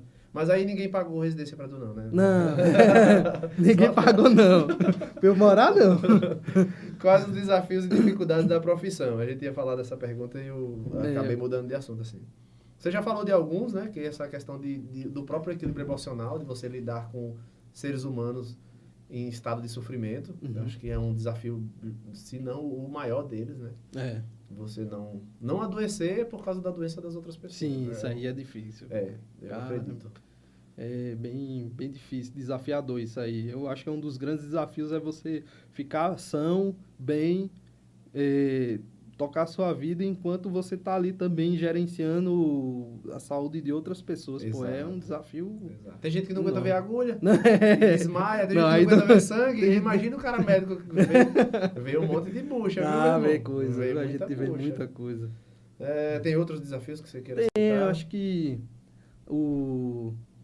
claro que depende muito do que você faz, mas você dá plantões noturnos, às vezes perder noites sem dormir, verdade, né? Atendendo uma pessoa, isso é desgastante, né? Você tem estresse às vezes com isso.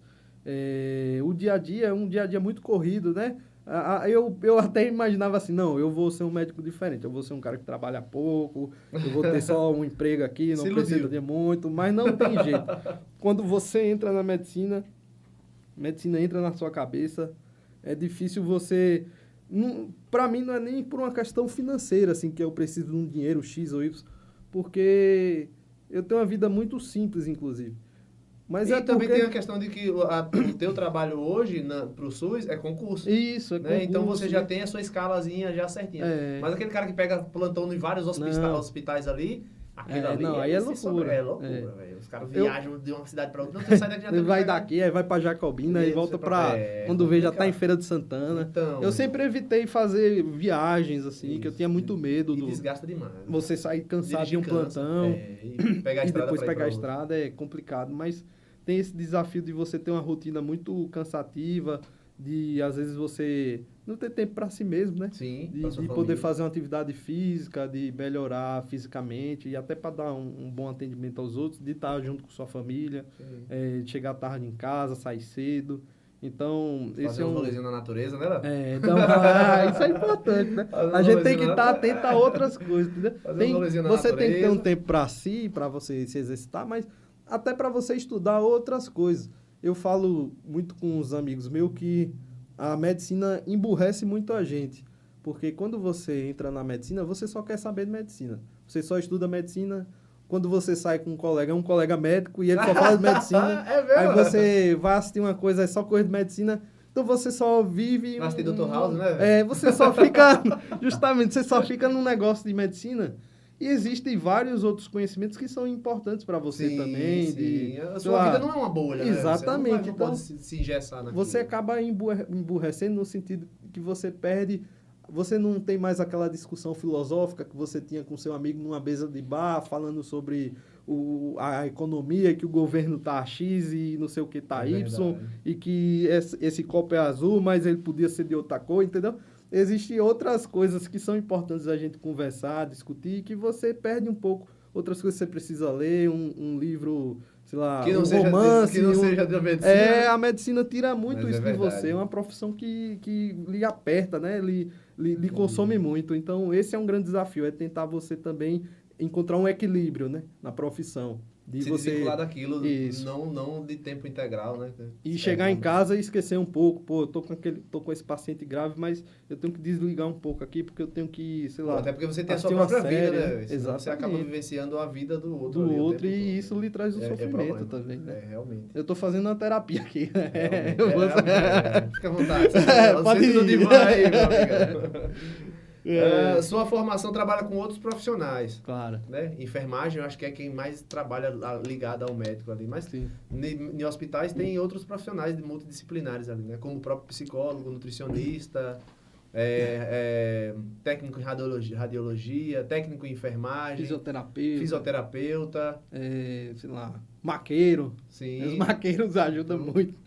Vocês trabalham com vários outros profissionais. Sozinho você não consegue fazer. Sozinho ninguém faz nada, sozinho ninguém trabalha, você não consegue dar conta de ninguém, de paciente, de nada só. É tudo uma equipe mesmo, é um time. O médico que não tem ideia de que ele está dentro de um contexto de trabalho em equipe, né? Equipe multidisciplinar, que se fala hoje, é um médico que ele está fadado a não prosperar, não se desenvolver. Você é sabotado pelos colegas, quer dizer, o cara é insuportável, ele não sabe trabalhar em equipe, ele é insuportável. Toda profissão tem isso.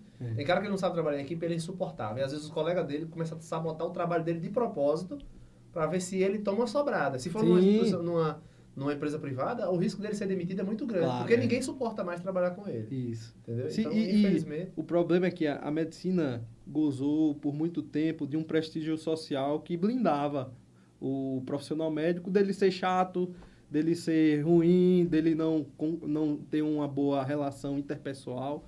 Sim. Mas hoje em dia acho que isso está caindo por terra, é algo que precisa evoluir, melhorar. E eu acho que tem melhorado, assim, pelo que... Eu não tenho um tempo tão longo de profissão, né?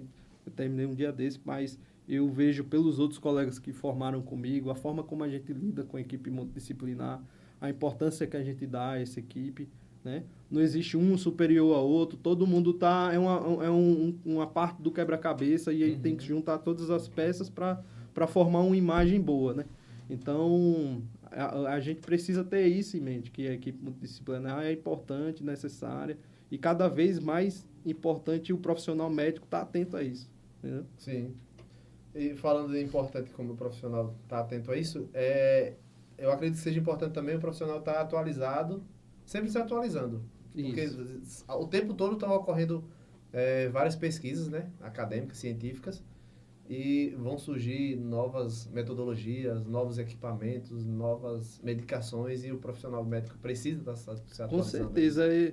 E hoje, cada vez mais, a informação está... Assim, você estudou uma coisa agora, semana que vem já lançaram outra coisa, daqui a um ano essa informação já talvez nem seja mais aquilo que era verdade. Então, se você não estiver atento ao que está sendo publicado, ao que está sendo conversado, o que é colocado hoje como tratamento de primeira escolha, exames que são necessários, exames novos que vão aparecendo, você vai ficando para trás. Principalmente numa medicina que é cada vez mais um fluxo de informação cada vez mais rotativo. Né? E se por um lado você precisa dessa informação nova, isso vai trazer um ganho para o paciente, por outro lado, às vezes é difícil você acompanhar, isso gera toda uma ansiedade também, uma angústia, porque, cara, eu já tenho que ir para o congresso do ano que vem, eu já tenho que ver o artigo que lançou semana passada, porque isso aqui é novo e tal, mas já semana que vem já não é a mesma coisa. Então, é difícil às vezes você acompanhar. E por isso que o médico, ele não pode se afundar tanto em trabalho, eu vejo dessa forma, porque se ele está muito afundado em trabalho, ele tem pouco tempo para se dedicar a isso também. Porque é parte do trabalho você se dedicar ao estudo, né? A sua própria formação, a você estar sempre revisitando alguns temas, alguns assuntos, se atualizando, porque isso também vai ter um impacto importante lá na frente. Se você é uma pessoa atualizada, se você é uma pessoa que está por dentro do que está sendo divulgado, de forma científica mesmo, né? De forma estudada, porque também você não pode pegar coisas assim, achismos, coisas aleatórias, sem muito respaldo científico. E hoje a gente fala muito sobre essa medicina baseada em evidência. Né? A psicologia também tem. Tem, inclusive, uma associação de medicina, de psicologia baseada em evidência. E tem da medicina baseada em evidência, porque tem que ser baseada em evidência, senão fica disse-me-disse, né? Eu acho isso, você acha aquilo, e quando você vai para a evidência científica, tudo se alinha, digamos assim. Então, você, como médico, tem que estar dentro desse cenário, né? Atualizado, estudando, e um tempo dedicado a isso. Muito bom. Quais os locais ou empresas que o profissional pode trabalhar e quais as dificuldades de cada um? Assim? Cara, o profissional na medicina pode trabalhar na UBS, posto de saúde, com atenção primária, né?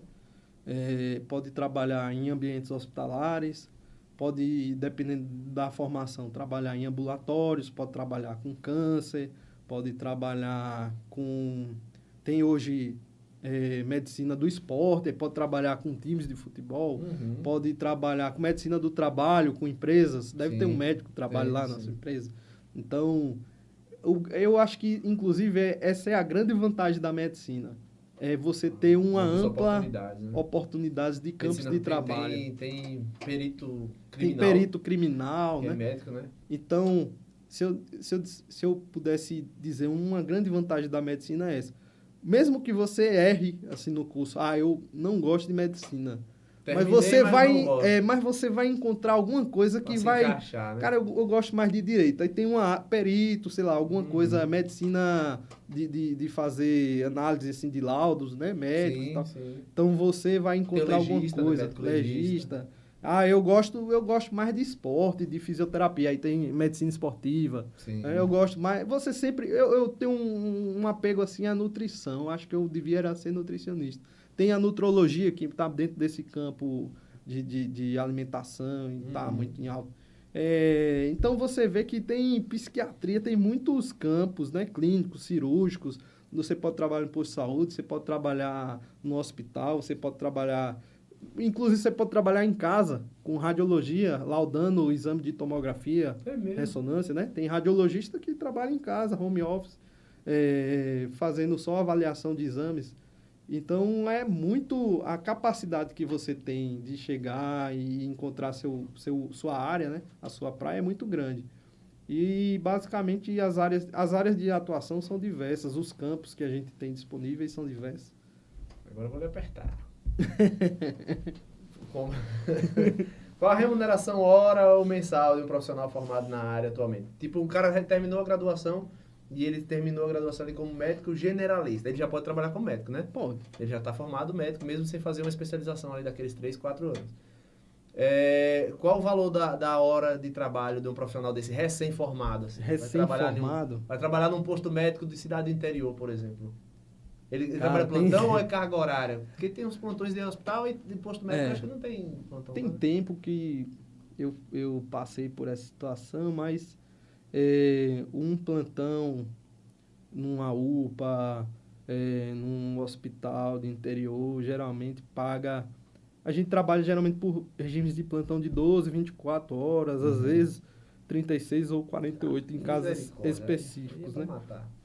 Mas de um modo geral, 12, 24 horas, num plantão de 12 horas, acho, hoje deve pagar em torno de R$1.000, R$1.200 por 12 horas. Por 12 horas. Num médico que atua nessas unidades de interior, UPA, né? Mas isso varia muito, depende de onde ele está, do lugar. Da cidade, da economia da cidade. Da economia, do grau de complexidade que ele atende, número de pacientes que ele atende, se é plano de saúde, se é particular, mas eu digo de um modo geralzão mesmo, assim, porque esse valor pode variar muito para mais, para menos, enfim, mas eu acho que uma base seria essa, R$1.000, R$1.200 num regime de 12 horas, aí se ele faz 24, ele ganha o dobro, se ele faz 36, vai ganhando proporcionalmente a isso, né?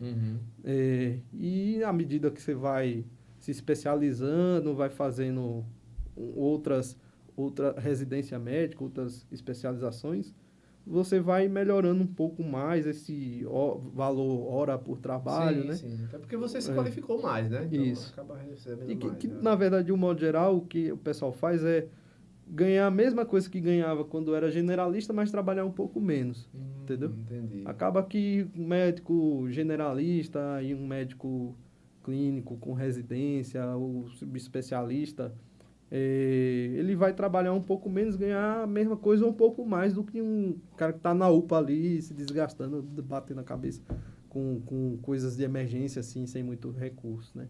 Por isso que a especialização lhe protege muito. Porque vai lhe dar uma qualidade de vida melhor, você vai estar...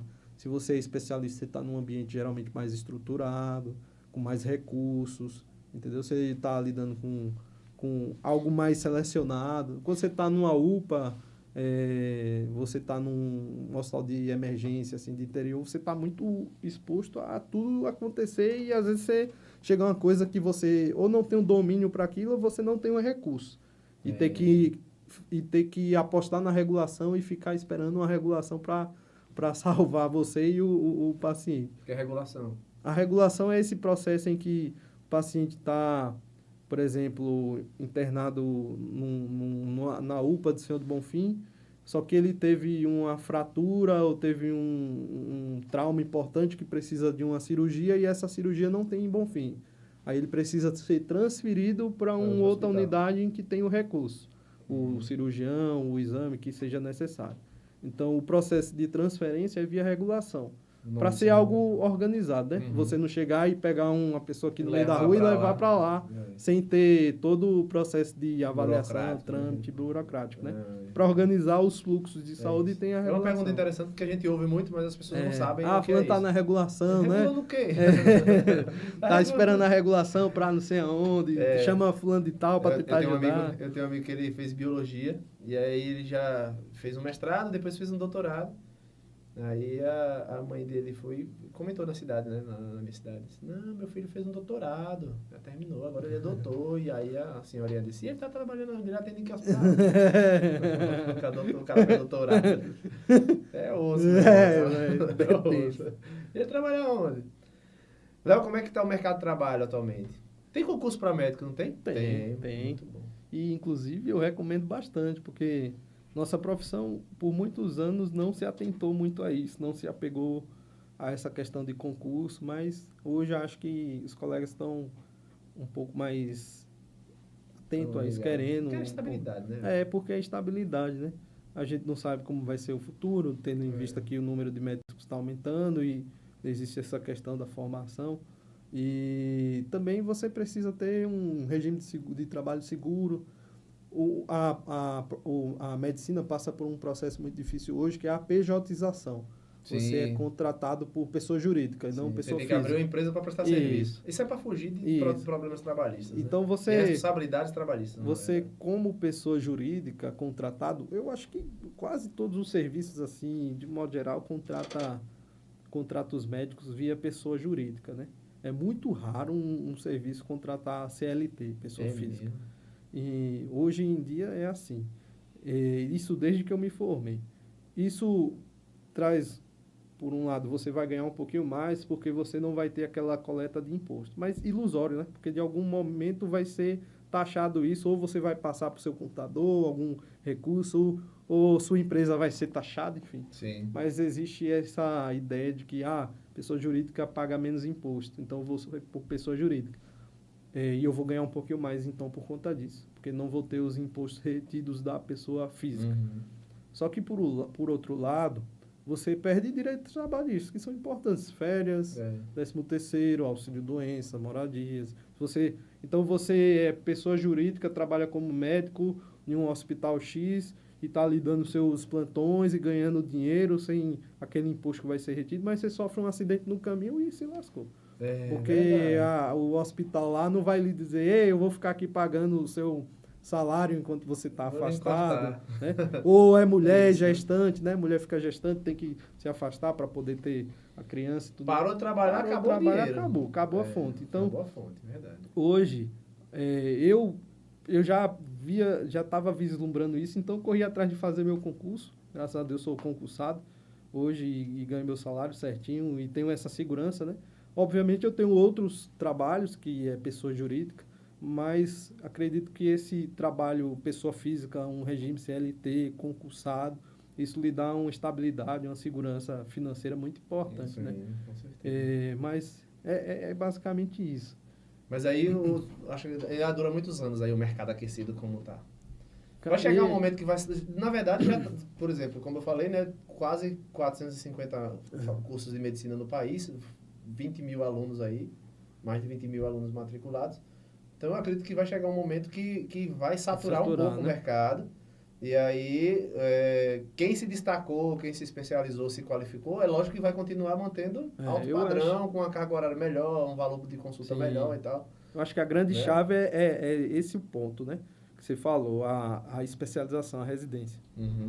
Por isso que é tão importante o médico fazer, não só porque ele vai ter uma formação a mais, ele vai ter vai dominar uma área específica, mas também isso vai dar uma segurança para ele a longo prazo, porque o mercado deve ter um número maior de profissionais, deve aumentar a competitividade, talvez baixar os valores de plantão, a gente nunca consegue prever exatamente como vai ser isso, mas se tem um grupo que vai estar um pouco mais tranquilo em relação a isso, são os médicos especialistas, né?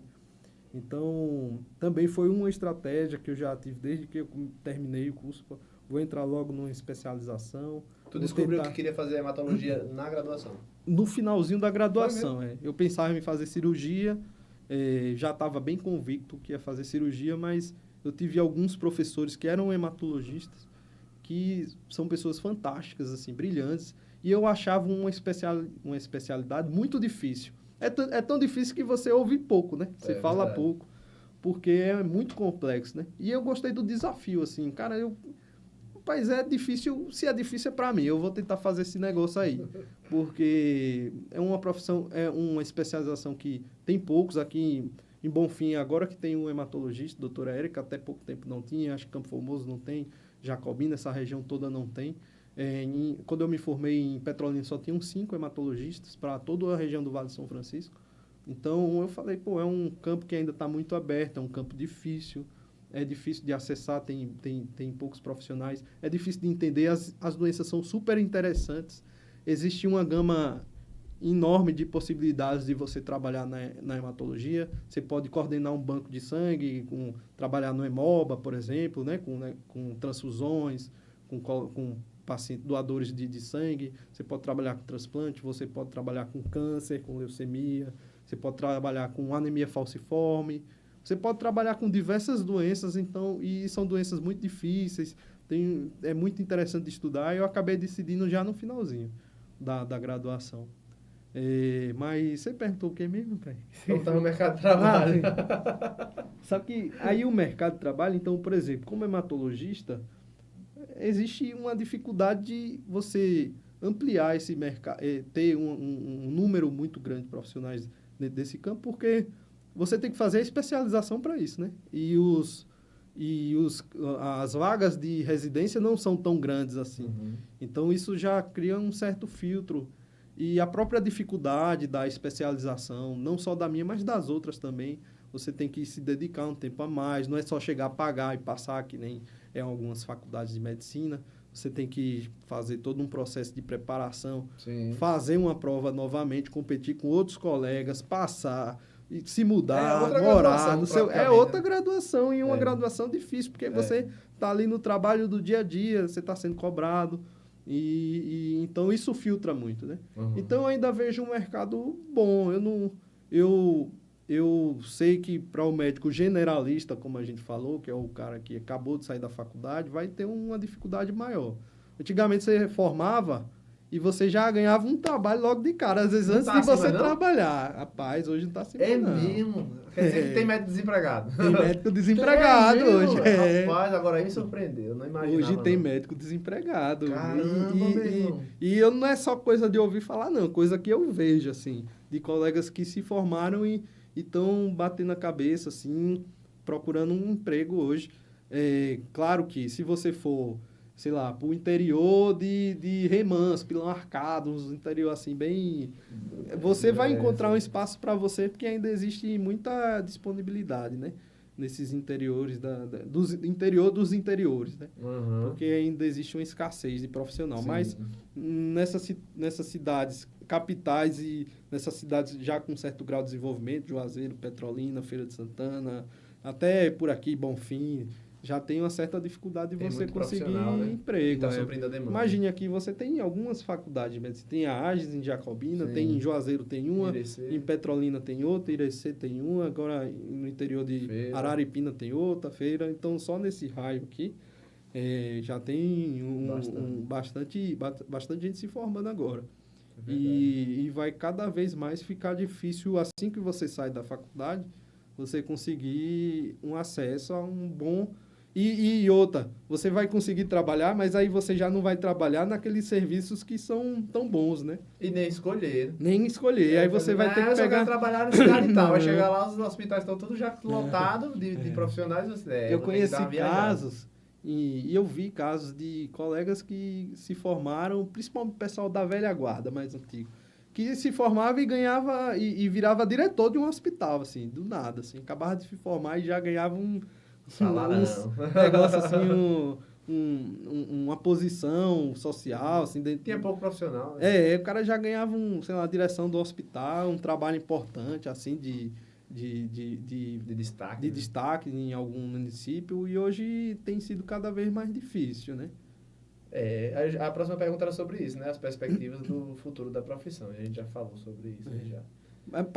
Agora, sim, dentro do campo de trabalho do profissional médico é dessa forma. Mas a profissão em si, ela tem muito para evoluir, né? Em termos de diagnóstico, tratamento, novos exames, novos procedimentos, novas especializações que devem existir com a tecnologia, a inteligência artificial, essas coisas crescendo, deve de alguma forma surgir novas profissões dentro da nossa própria profissão, assim como hoje tem surgido, né? Então, eu acho que a perspectiva, apesar de ter esse cenário por trás com uma ampliação muito importante do número de profissionais, existe essa perspectiva de que a medicina ainda vai progredir muito e, inclusive, uma esperança minha, pessoal, de que vão surgir novos centros de saúde, novos hospitais, deve surgir um novo hospital por essa região, deve surgir um outro hospital em Petrolina, em Juazeiro, em Campo Formoso, Jacobina, vai surgindo novos centros, serviços de saúde, né? Às vezes um serviço que era difícil você ter em Bonfim, como oncologia, alguns tipos de cirurgias específicos vão sendo agora mais difundidos, interiorizados, algo que estava muito concentrado em grandes centros. E isso vai também dando uma oportunidade para essas pessoas que estão se formando e se especializando.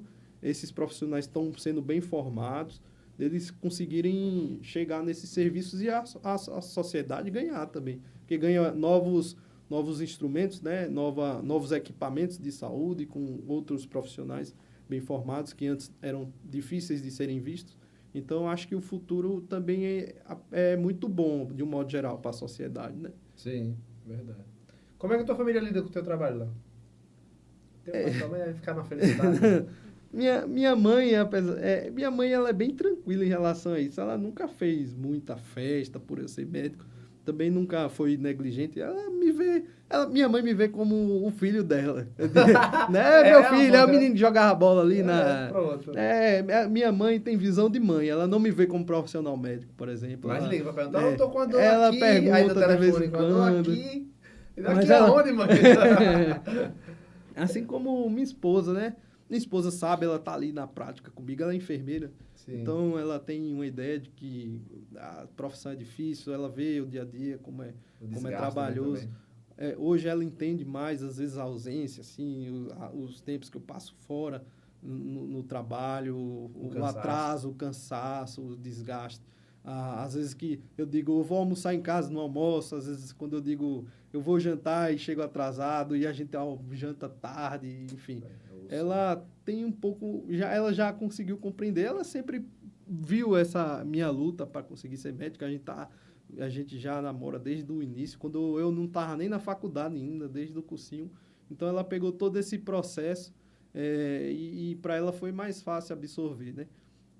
Meu pai me veio com muito orgulho, né? Ele apostou nisso, ele me incentivou, ele investiu nessa carreira, viu que não só eu consegui dar esse retorno de passar num curso super disputado e numa universidade que de prestígio, eu vou falar Universidade Federal do Vale de São Francisco, em Petrolina, é uma universidade do interior, mas não deve nada a nenhuma outra universidade aí que tem nesses grandes centros. A gente é muito bem formado e é uma universidade do caramba, meu irmão. Assim, braba mesmo. Eu sou muito grato por ter e muito orgulhoso por ter estudado nessa instituição, assim, e até hoje estou lá, né?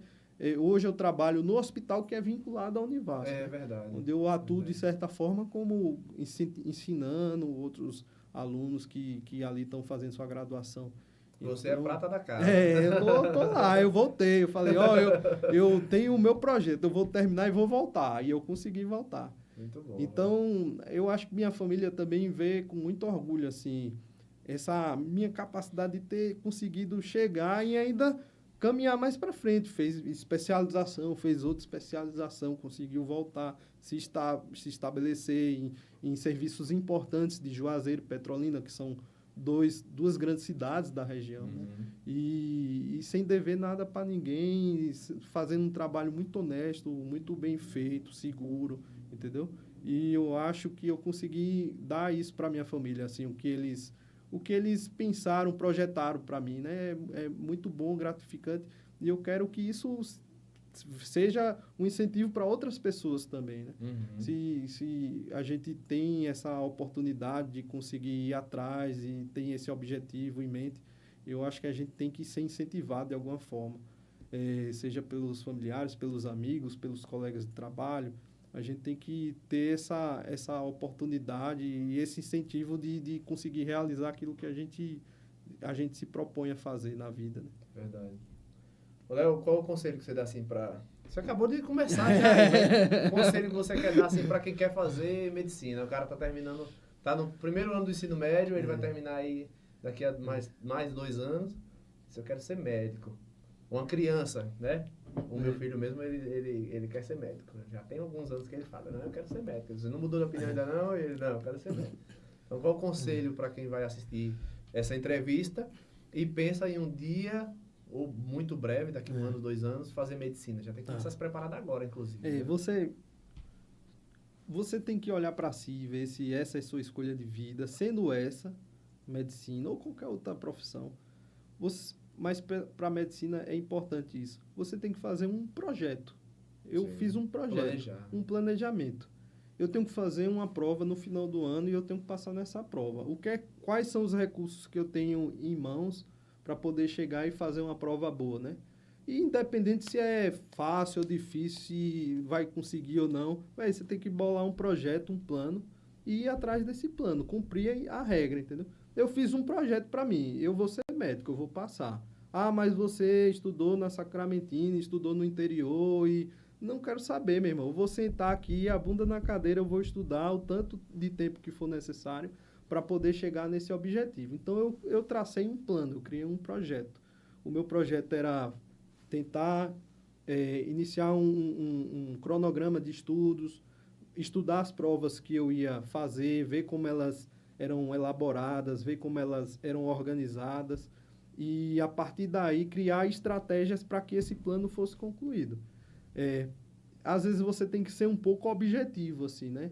Fora das emoções, assim, as pessoas se apegam muito à emoção de eu quero ser médico, eu vou conseguir, e é isso aí, não sei o quê. Mas na hora de sentar e organizar e fazer, como eu fazia, por exemplo, 80 questões por dia, 60 questões por dia, praticamente quase todos os dias, para poder ter uma preparação boa e conseguir passar na prova, às vezes falta isso em algumas pessoas, né? Essa padronização do estudo, essa organização.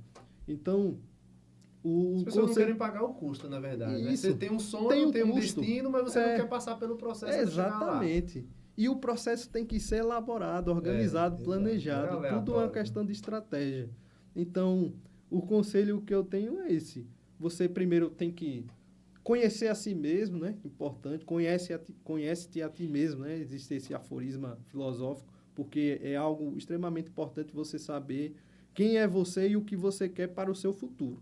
E isso passa desde o que você vai fazer de graduação até o que é que você tem como perspectiva de família, de sonhos, de projetos, de interesses pessoais, enfim. Porque às vezes sua praia é ser músico e alguém está soprando medicina no seu ouvido, né? Mas você ia fazer outra coisa super brilhante, só que entrou nessa paranoia de que você tem que fazer medicina em algum momento. Mas se você conhece a si mesmo e sabe que esse é o caminho, o meu caminho é ser engenheiro, o meu caminho é ser médico, o meu caminho é ser advogado, é ser promotor, é ser qualquer outra coisa, fisioterapeuta, psicólogo. Eu tenho que elaborar um projeto para que isso aconteça. E na medicina, o projeto é passar na prova. Infelizmente, ainda é assim que é feito, né? Você tem que fazer uma prova de A, B, C, D, E, marcar lá o xizinho e ter uma pontuação X para conseguir passar. Exato. Não existe muito... Se você fosforilar demais, você não vai chegar. Então, você tem que bolar um projeto para si e executar. Sim. De forma padronizada, ouvir outras pessoas que conseguiram ou que tiveram uma boa pontuação ou que têm uma boa organização de estudo para poder um dia você se organizar e chegar lá. E você sendo médico, conseguindo passar, não para por aí. Você tem que continuar caminhando seus degraus até você chegar num patamar que você se sinta seguro. Você ser, no mínimo, um profissional não medíocre. Isso, exatamente. Porque tem gente que aceita viver na média ali o tempo todo, e aí o cara, não, pra mim tá bom aqui, não sei o quê. Aí quando começa a concorrência a apertar ele, meu amigo, ele vai ficando lá na lanterna. E também saiba o momento de parar. Tem um momento que você, pronto, eu acho que esse patamar aqui tá bom, senão você vai entrar num loop infinito. Num loop de eu preciso estar ali, eu preciso estar ali, eu preciso estar ali, e você nunca vai chegar onde... Né? Então tem um momento que você tem que também ter uma dedicação para si, de você chegar e ver que você atingir um patamar bom, que você tem que procurar outras coisas, outros recursos, outras fontes de conhecimento, de práticas do dia a dia, sei lá, de convívio familiar, tem que dar atenção para outras coisas que estão acontecendo para também você não ser absorvido, né? Só pela profissão. Exatamente. Tu estudou um bocado, e aí quando estudou, fez o vestibular, fez o SISU para entrar na universidade, tu falou que passou em outras graduações, em outras faculdades. Para medicina também? Para medicina também. Quando eu demorei para passar, mas quando eu passei logo uma cacetada. Entendeu como era que funcionava, diz agora aqui eu passei inclusive numa instituição privada, que é referência, inclusive, ainda hoje, que é a Escola Baiana de Medicina, que é uma faculdade privada que, inclusive, tem um custo bem mais baixo do que as outras. Se as outras é 12, 10, a Baiana de Medicina era 4 na época, 3 mil reais. E era uma instituição muito disputada, principalmente pelo grande centro ali de Salvador, Feira de Santana. As instituições de ensino ali incentivavam muito, porque o pessoal tinha esse recurso para pagar essa mensalidade, todo mundo... Mas eu ainda consegui passar na Baiana, passei na UNEB, na medicina da UNEB, passei na UFBA, passei na Univasf em medicina, mas chegou um momento ainda que eu ainda fiquei na dúvida entre a Univasf e a Universidade Federal da Bahia, em Salvador. Só que eu sou nordestino, eu sou do sertão, eu queria ficar aqui, ó. Por questão de logística. Aí por questão de logística, melhor, né? de ficar perto de minha casa, do qualidade de vida, assim, que eu acho que Petrolina me oferecia um pouco mais de acesso, de morar perto da faculdade, né? De ser um pouco mais tranquilo o ambiente. Acabei ficando em Petrolina. Mas eu consegui passar em várias faculdades privadas, públicas, acho que no total 5 instituições, porque toda a estratégia que eu bolei foi para isso, para eu conseguir chegar lá, e a estratégia foi tão bem executada que eu passei em mais de um lugar. Eu tive a Estadual de Pernambuco, eu passei também. Então, eu consegui executar um plano que me deu um bom resultado. Tem que começar a mostrar isso aí na internet. Métodos de estudo. Aí a gente vai acreditar que é de alguém. Aí a gente vai fazer o coach na internet tá cheio, mostrando de como fazer um monte de coisa. A gente tá terminando já, Léo. Só mais um pouquinho. Você começou a falar um assunto bem mais polêmico no começo, que foi sobre a questão de cor e raça. Certo. Né? Você não podia entrar pelas cotas de estudantes de escola pública porque você tinha cursado ensino médio na escola particular. Isso. Nesse caso, cotas sociais, né? Mas aí eu te faço uma pergunta. Como tem esse status social da profissão de medicina, desde a época de 525 anos atrás aí, que os europeus já chegaram aqui com esses status de que médico, engenheiro, advogado já vieram de lá da Europa para cá com esses status, então eles eram brancos. Certo. Então, comumente a gente vê médicos no Brasil, até hoje, a grande maioria brancos. Né? Isso é fato, não sou eu que estou achando, são estatísticas, né? Então eu te pergunto, você como um médico de raça negra, de cor preta, já sofreu preconceito? Ou na graduação, Ave ou na Maria. profissão? Eu acho que é impossível você ser preto hoje no Brasil e você não sofrer direto ou indiretamente por esse processo, né? É algo que está enraizado, o povo fala, né, que é o racismo institucional, porque ele é institucionalizado, ele está dentro de todos os ambientes, de maior ou menor grau. Obviamente, assim, desde a graduação, desde a escola, eu passei por processo de preconceito, de Piadinha. de piada, Eu né? acredito. De você se formar, ser médico e o pessoal lhe barrar toda hora no hospital, achando que você não é médico, que você faz qualquer outro tipo de serviço dentro do ambiente hospitalar. Manutenção do hospital é lá pelo fundo. Aqui não, aqui é a entrada do funcionário, a entrada entrada do, sei lá, do acompanhante, é lá do outro lado.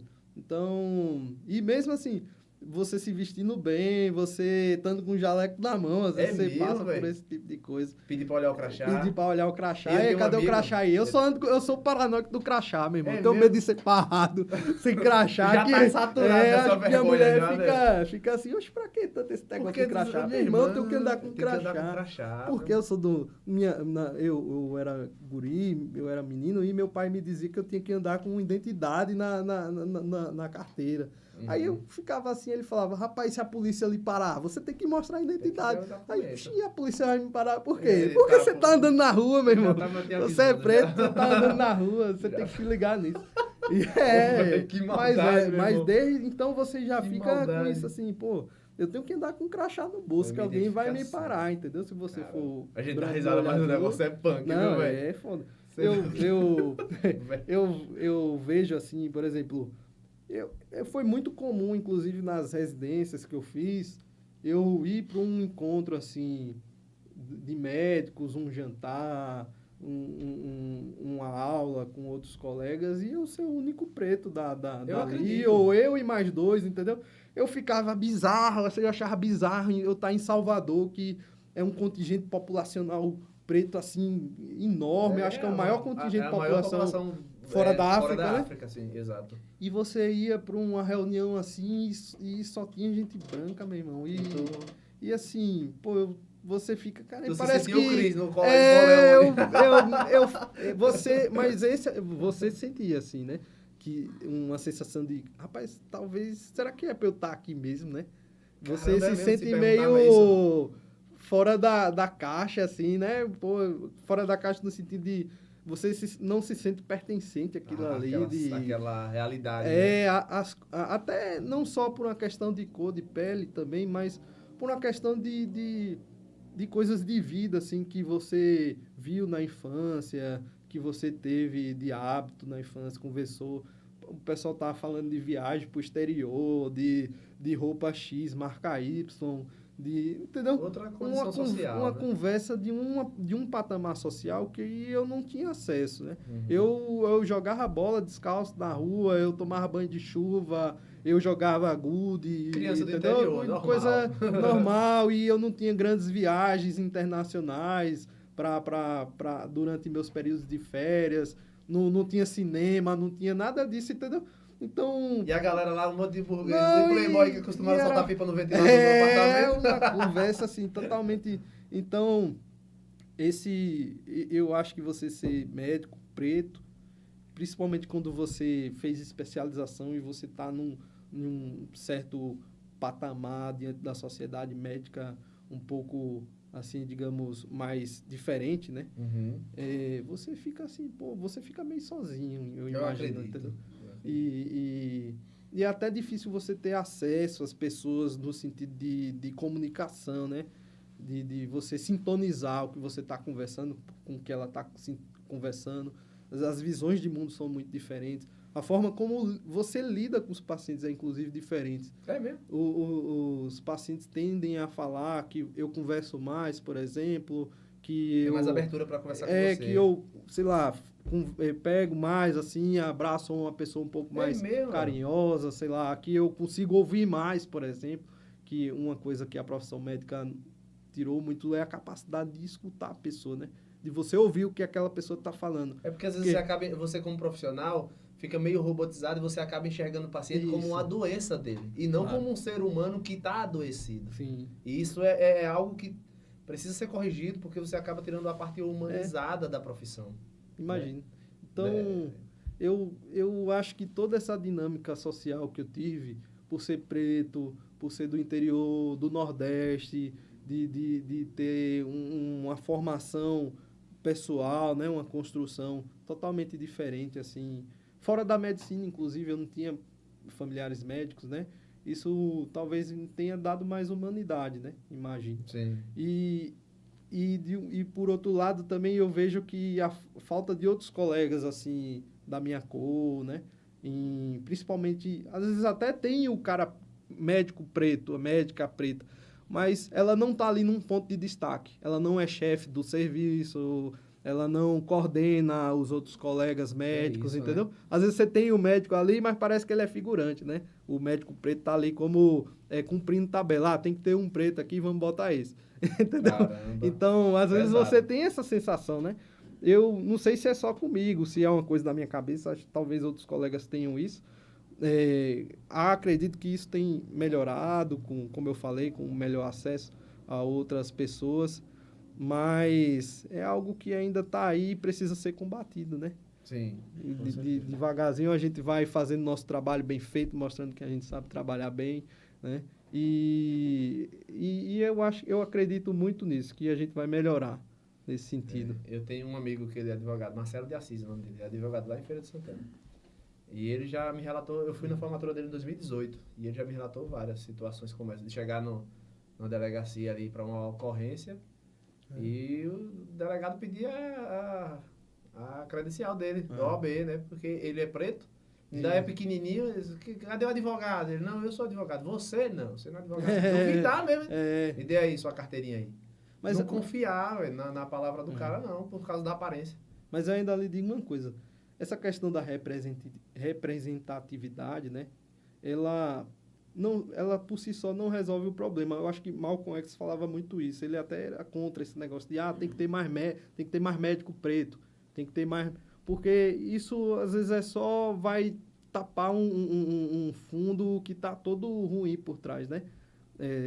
Então, assim, a gente tem que ter mais médicos pretos, mas a gente tem que ter mais políticas públicas que ajude o acesso, que traga melhor qualidade de vida, que dê suporte à saúde, que trate, sei lá, que dê suporte psicológico, que atue em outros campos, porque não é só ter mais médico preto, tem que ter mais médico preto, tem que ter preto com saúde, tem que ter preto com dignidade, tem que ter preto trabalhando preto bem. Fazendo qualquer coisa que todo mundo faz, né? Fazendo tudo, tem que acabar não devia nem ter essa estratificação, né? Verdade. Na verdade, mas existe porque existe o racismo, entendeu? É verdade. E às vezes é difícil você combater isso quando é uma coisa já institucionalizada, né?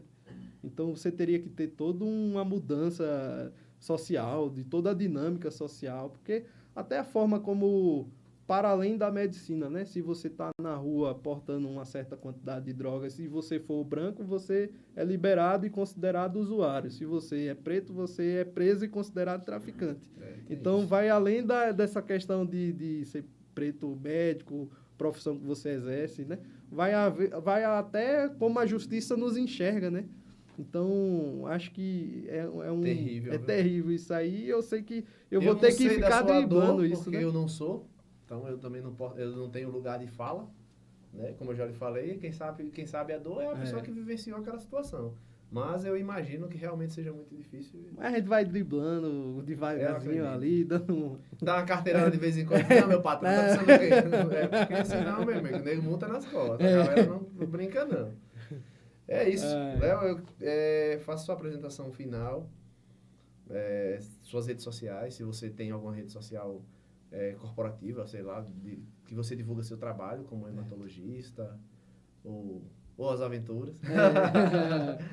Eu ainda não tenho uma rede social assim específica para medicina, mas eu penso em fazer isso. É importante. Eu Tem acho um que é médico que eu importante, né? sigo, que ele é psiquiatra, ele é de Camaçari. Kleber Santana, eu acho o nome dele. E ele faz um trabalho muito bom nas redes sociais, velho, orientando o pessoal sobre medicação, sobre questões de saúde mental no geral. E hoje todo Muito mundo está bom. conectado à rede de uma certa E forma, né? ele até divulga as paradas da vida dele, assim, então, e ele tem um jeito de falar muito paciente, é bem legal, assim, o Instagram dele eu gosto de seguir.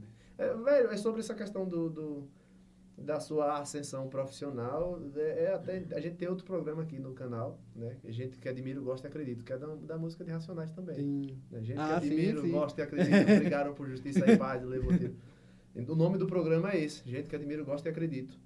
E aí, talvez, se a gente tiver uma oportunidade, vir em outra oportunidade, gravar esse programa e convidar outras pessoas também para a gente fazer um bate-papo sobre essas questões sociais, talvez.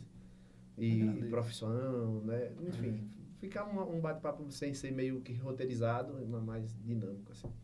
Mas faça sua apresentação final. É isso. Depois eu agradeço aí a participação. Então, assim, por fim, eu sou Leonardo Bamberg, eu hoje sou médico hematologista lá em Petrolina, tenho uma atuação muito forte, muito marcante no SUS, um serviço que eu acredito, respeito, tenho grande admiração.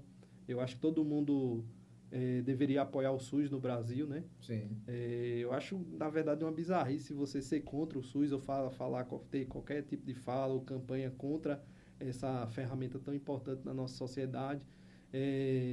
Assim como eu espero que outros jovens pretos do interior, do Nordeste, que sonham, que têm um projeto de futuro, que eles consigam executar, chegar onde eles sonharam e fazerem as coisas acontecerem do jeito que eles sonharam, né? Para que eles também alcancem prestígio, um bom status social, uma boa qualidade de vida, uma estabilidade financeira e se sintam felizes, né? Eu acho que a gente tem que fazer tudo isso para que no final a gente encontre algum grau de satisfação pessoal e felicidade. E assim como deu certo para mim, hoje eu sou uma pessoa muito feliz, grata por tudo aquilo que eu sonhei conseguir realizar e espero que isso se estenda para outras pessoas e que essas pessoas consigam também alcançar seus objetivos, né? A gente não vence sozinho, a gente sempre vence com aqueles que nos apoiaram e vence com a vitória dos outros também. Eu acredito muito nisso, que a gente apoiando a vitória dos outros, a gente cresce também. Então, estou disponível para qualquer dúvida, qualquer orientação. Eu não falei minhas redes sociais, mas eu sou Leonardo Bamberg. Se botar Leonardo Bamberg no Instagram, Bamberg Leonardo, eu acho que está lá. Você consegue ter lá acesso à minha rede social e qualquer apoio, dúvida que eu puder dar, incentivo, a gente está aí disponível para poder ajudar, tá? Eu vou agradecer a você pelo convite, eu lhe conheço há algum tempo já. A gente tem algumas aventuras aí pelo mundo. Umas cavernadas. Umas cavernas e outras coisas que eu gosto de fazer. Eu acho que esse projeto é muito interessante mesmo, assim. É uma ideia brilhante, cara. Eu acho extremamente importante as pessoas terem acesso a esse tipo de informação, a esse tipo de diálogo, de conversa, porque eu ia querer ter visto um podcast desse no passado. Eu também. Eu acho que ia me ajudar bastante, cara. Eu estou fazendo pelos outros o que eu queria que tivessem feito por mim em 2007, quando eu terminei o ensino médio, então, sabe? Dessa orientação aí. Agradeço aí pelo convite, espero ter contribuído. Muito. E tamo junto. Muito. Eu que quero agradecer a oportunidade de saber da sua vida, né? De você expor a sua vida pessoal, assim, seus pensamentos, de como foi sua graduação, de como foi a sua escolha pela profissão da medicina, profissão médico, né? Então, muito obrigado pela sua participação, pela sua disponibilidade de sair lá de Petrolina para vir em Campo Formoso, gravar essa entrevista aqui. Então, foi muito bom, né? Foi muito bom. Eu agradeço de coração mesmo, foi muito bom. Valeu. É isso aí. Vamos finalizar. Então, pessoal, eu peço a vocês, mais uma vez, por favor, se inscrevam no canal, curtam as entrevistas que a gente já tem lá. Curtam também essa entrevista. Foi uma entrevista muito boa, essa com o Léo aqui, sobre a graduação de medicina. se inscrevam no canal, compartilhem, comentem, né? A gente precisa dessa movimentação no canal.